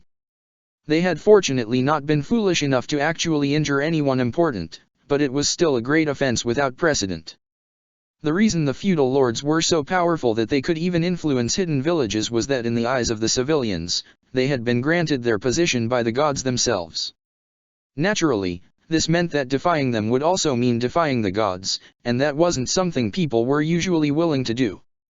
Shinobi would have long since gotten rid of all the daimyos if such an action wouldn't result in revolts from great parts of their nation's population, so while they influenced them behind the scenes as much as they could, they were ultimately forced to keep the current system intact. For Taki to be comfortable enough to blatantly demolish it like this could mean only one thing. I was aware that Takigakuer didn't have a good relationship with their daimyo, but I didn't know the same was true for the rest of the population as well, Itachi said thoughtfully before turning towards Jiraiya. Have there been any protests in the rest of the country? None, he replied with a humorless snort. Quite the opposite, in fact. People celebrate to be finally rid of him. His predecessor was apparently a cruel man who exploited many of his people for his own benefit, and while he himself wasn't like that, he was too incompetent to rule effectively and had the unsightly tendency to throw great celebrations while the rest of his population starved. Incompetent rulers weren't too rare, but they usually had smart advisors who kept things under control. If nothing else, the nation's hidden village would make sure that their behavior wouldn't be detrimental enough to do any harm. This one obviously didn't have anyone to rein him in, he thought. And Takigakuer took advantage of it just like IWA then took advantage of the power vacuum left behind. While the daimyo had maintained a close relationship with Konoha, Taki despised them almost as much as IWA did. As a consequence, all diplomatic relationships between their two nations have been capped the moment Kisame killed the man, and IWA immediately jumped on the chance to have an ally against Konoha that coincidentally just so happened to have a direct border with the Land of Fire. The smaller nations were meant to be a buffer between the major ones, so having one become a vassal in all but name to one of them was not a good thing. The Sandaime took a puff from his pipe before exhaling the smoke with a sigh. Under these circumstances, I'm afraid we have no other choice but to make a similar move ourselves. Itachi immediately understood what he was implying. Although the Land of Grass always worked closely with us in the past, they won't be happy by such a move. Even if it's necessary for us to have a shared border with the Land of Earth if we want to keep the balance of power between the 5 great nations intact, we need to at least make it look like something else than an outright takeover. He's right, Jiraiya nodded. The news of what Taki did should have caused enough of a commotion by now to make people all over the continent very uncomfortable, though, and surely Kusagaku also heard of Iwa's involvement. They must be pretty nervous about the possibility of IWA trying to take control of them as well. He gave them both a sharp smile. It shouldn't take too much persuasion to convince them that accepting Konoha's aid and protection is a good idea. Very good points, the Hokage agreed with a thoughtful frown. I will organize for some minor incidents to occur at the border between the lands of grass and earth that we will pin on IWA. That should drive the point home just fine. This approach would definitively be preferable over having to force their hand. Iwa's Explosion Corps has recently gained a lot of attention, hasn't it? Like every seasoned shinobi, Itachi tried to keep up with the news from all over the continent, so he had obviously heard of the recently increased number of assassinations that had been executed by unnecessarily powerful explosions. A sure sign as any that Deidara has joined them, I think. Their work should be relatively easy to copy while leaving little evidence behind. The other two quickly agreed with that sentiment, finishing this part of their conversation. The Hokage would handle the rest from there and work out the finer details like who to send and which regions to target at a later point by himself. Itachi had actually thought that this would be the end of this meeting, but surprisingly, Jiraiya had more to say. Now that this point is taken care of, there's something else I wanted to discuss with you. Or, more specifically, something I wanted to propose. Unexpectedly, rather than looking at the Sandaime, he turned to look at him. I think we should include Tsunade into this little group of ours. That was certainly not something he had thought the other man would bring up. However, he wasn't exactly opposed to it. In fact, he had considered proposing something similar himself for some time now, although the person he had in mind was Kakashi. He had also thought about including Shisui or even his parents before shutting both ideas down. It was egoistic, he knew, but he would prefer to not let them know what had happened in the other timeline. While he would inform them if things progressed in a way where telling them would be essential for some reason, that was only a last resort. I don't necessarily mind, Itachi ultimately said. Whether we like it or not, all of our lives are considerably at risk at all times, so having someone in the known who isn't in a similar position would indeed be a boon. He and Jiraiya were regularly out of the village on missions that could always turn deadly. His own mission in the Land of Waterfalls was a prime example of that. They were both powerful shinobi, of course, but neither of them was invincible. The Hokage, on the other hand, was an old man. Itachi's knowledge of the future meant they could be reasonably sure he wouldn't die of old age anytime soon, but nobody could predict things like sickness and accidents. Tsunade had to deal with none of these risks. Not only did she pretty much never leave the protection of the village for missions, but she was also one of the most powerful fighters around and possessed the kind of healing abilities that made it extremely unlikely that she would be killed by sickness. Tsunade has a good head on her shoulders, the Sandaime added. Her mind can be rather terrifying when she actually bothers to put some work into it, so she would certainly be a great help. And after all the hard work she had put into the medical reforms these last 2 years, it's also safe to say that she has truly dedicated herself to Konoha for good. You're both not wrong, Jiraiya said with a nod towards the both of them each. However, the main reason I bring it up has kind of to do with Itachi's argument. As he said, the three of us are in constant danger, and if the unlikely but not impossible case occurs that all of us die within a short period of time, there will be nobody to continue our works. He shot them a cheeky grin. And well, as we all know, Tsunade would be the logical choice to succeed you as Hokage in such a case, sensei. That would also automatically put her into a position from which she can do the most good with this knowledge, making her the perfect candidate to transform this trio into a quartet. Very good points, Itaka conceded. It would indeed be best to have someone with knowledge about the future in a position of power in case the three of them died. In that aspect, Tsunade was certainly much better suited than even Kakashi. I agree, the Sandaime said after a few moments of silence. Do you have any objections, Itake? He appreciated that he was being asked. Being the Hokage, the Sandaime didn't need to take his opinion into account regardless of whether the knowledge in question originated from him or not. None at all, no. After all, he thought with a hint of amusement. Who better to join this group than the Godame Hokage who never was? Ah, Itake. Finally back from your mission, eh? And just in time for Sasuke's demonstration as well. He turned around at the sound of the voice without stopping in his walk, a small smile on his face. I could hardly miss it, now could I? Shisui chuckled as he fell into step next to him. You better tell that your brother. Watching him get more and more nervous was funny at first, but having him bother me every day for news about when you will be back and whether you will be here in time for his big day got old real quick. Itake's smile grew a bit wider. Then he will surely be happy to see me. His eyes then fell on what peeked out from the pouch on Shisui's waist, making him raise an eyebrow in question. I wasn't aware that there was an updated version already available. Well, Shisui said while patting his pouch to let the bingo book vanish from sight. You have been gone for a while, you know. It was bound that you would miss a few things. He then shot him a teasing grin. But don't despair. I will have you brought up to date with everything that happened during your absence in no time. Then why don't you start with telling me how things between you and Izumi are right now? Much to his amusement, Shisui's face fell as he dramatically stumbled forward. The news that Shisui and Izumi went on a date had come as a surprise to him as nothing like that had happened before, but once he thought about it, he chided himself for not noticing it earlier. The signs that they like each other had been there all along, and once he intentionally looked for them, he could barely believe that he had missed them. Still, even now, 2 years after their first date and almost as long since they officially announced that they were an item, it was still a bit strange to see them together. However, as long as they were happy, so was he.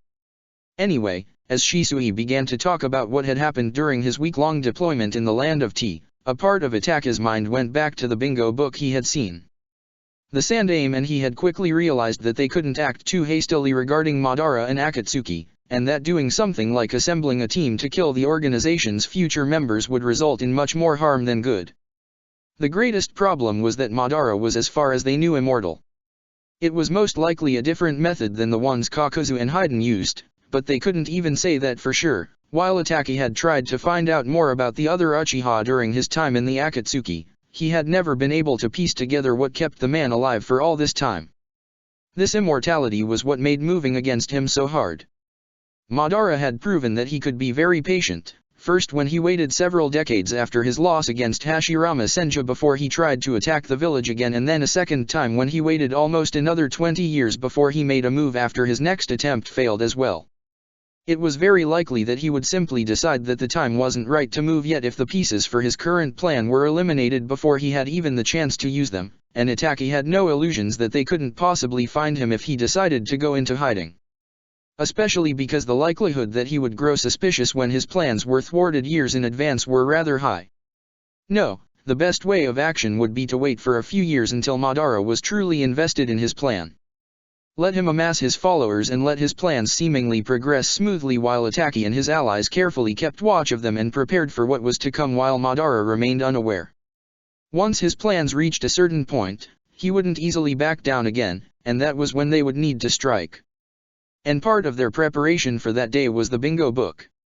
The first step in beating one's opponent was to know them and their abilities, the exact kinds of information that were published in bingo books. Slowly but surely over the years, Konoha's edition of them had included one future Akatsuki member after another while also continuously updating the information on them. Never enough to arouse suspicion, of course, but enough to give their shinobi any advantage they could get should they encounter one.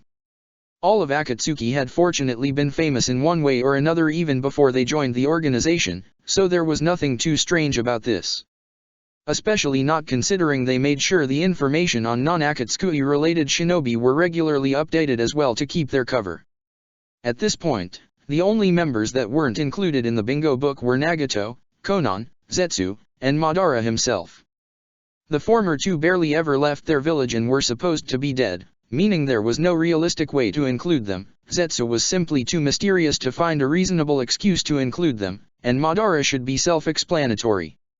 However, a selected few shinobi were in fact informed about the existence of the first three people. Not in detail yet, but still. Their number was rather limited and so far including only the clan heads that made up the Sandame's council as well as a few selected shinobi like Shisui, Kakashi, and technically himself. After all, as one of the top shinobi in the village, it would have been suspicious to the other people in the known if he weren't officially informed of these things as well.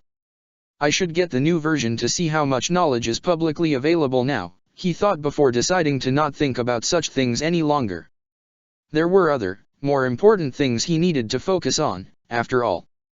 For now, he would just enjoy the company of his friend and try to get to Sasuke's demonstration in time. Pacing around like this won't change anything, you know. Why don't you sit down and dash? Sasuke shot Haku a dark look. How could I possibly sit down? Itachi still isn't back and there is almost no time left. Haku's smile faltered a little bit, but she somehow managed to keep it intact.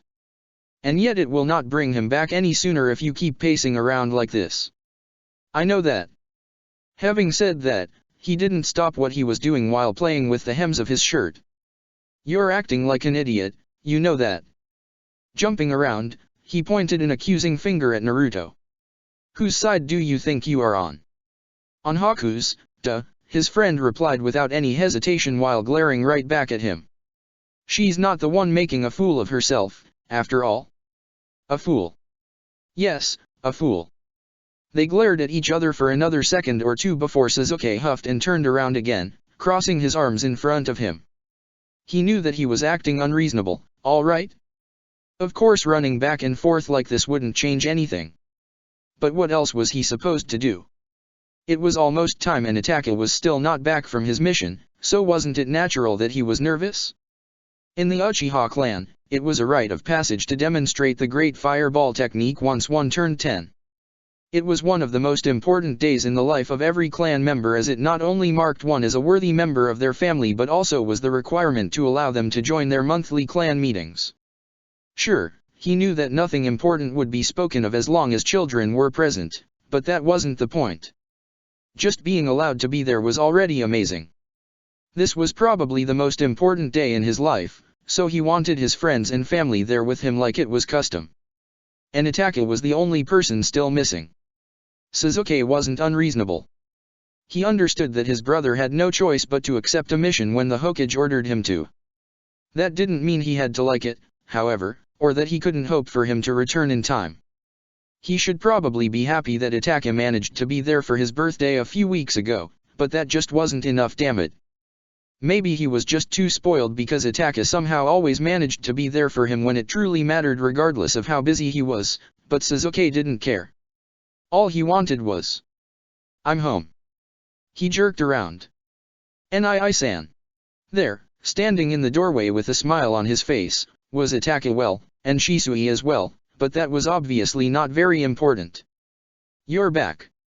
Resisting the urge to jump at him, he wasn't a small kid anymore, was hard, but he somehow managed it. He was definitively too old for that kind of thing, after all, and he really shouldn't. Hey, what do you think you're doing?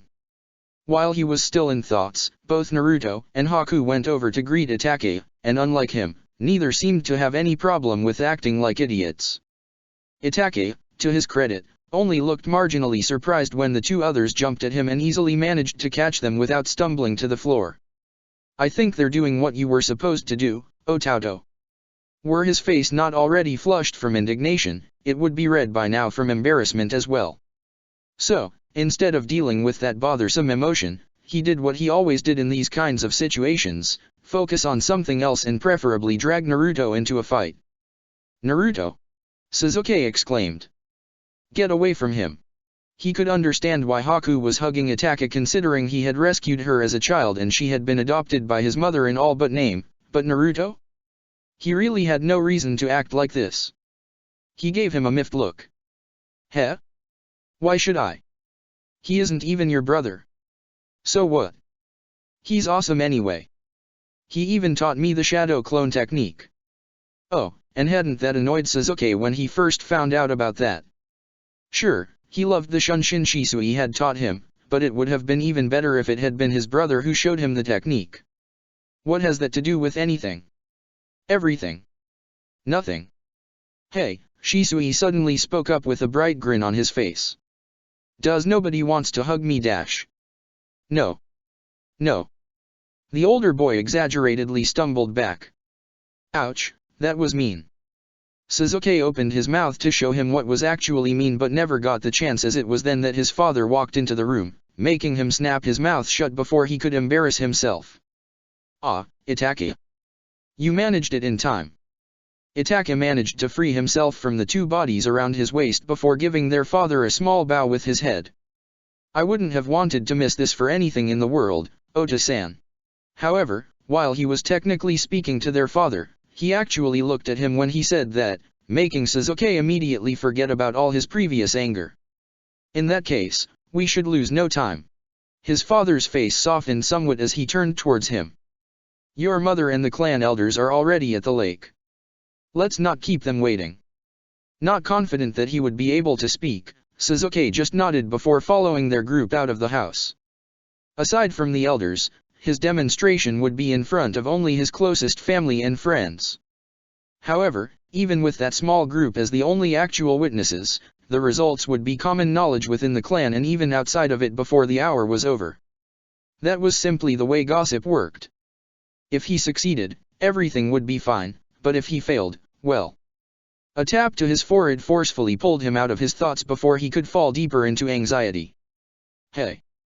Itachi just shot him an amused look as he fell into step next to him. You must have been pretty out of it if you didn't even notice me coming over. He shrugged while trying to suppress the blush on his cheeks. I guess. Nervous. Sasuke would have loved to deny it, but he was smart enough to realize that trying to hide it from his brother would be to no avail, so he just nodded. I know telling you that you have nothing to worry about won't help you, Itachi said. So I won't, even if it's clearly the truth. However, what I will tell you is that I have watched you train for long enough to know for certain that there is nothing you can't do if you put your mind to it. Just try your best, okay? He stayed silent for a few seconds before suddenly snorting. Yeah, no, he said. That didn't help much either. Far from being insulted, Itachi merely chuckled at that. Well, maybe it would do you some good to actually greet me now that Naruto and Haku are done. I just returned from a strenuous mission, you know, and I worked really hard to be back in time for your demonstration, and yet I didn't even get a hug. Oh, Sasuke was tempted, but he couldn't. The other two might be willing to act like children, but he didn't want to lower himself to their level, especially not after having so outright rejected the idea earlier.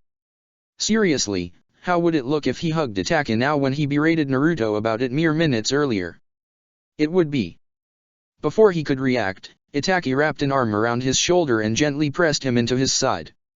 If you don't take the first step, I will. Well, Sasuke thought. If it's like this, I can't do anything about it, right? Not like I could fight my way out even if I wanted to. Having come to that conclusion, he decided to simply enjoy the hug for what it was. However, his brother wasn't done yet. Sasuke, he said, speaking just loud enough for him to hear it to avoid anyone listening in. No matter what you might think, I know that you can do this. I have the utmost faith in you, so if nothing else, at least trust my judgment on this, all right? And somehow, that was the best thing he could have possibly said. But then again, Itachi always knows what to say, doesn't he? Needless to say, the demonstration was a complete success.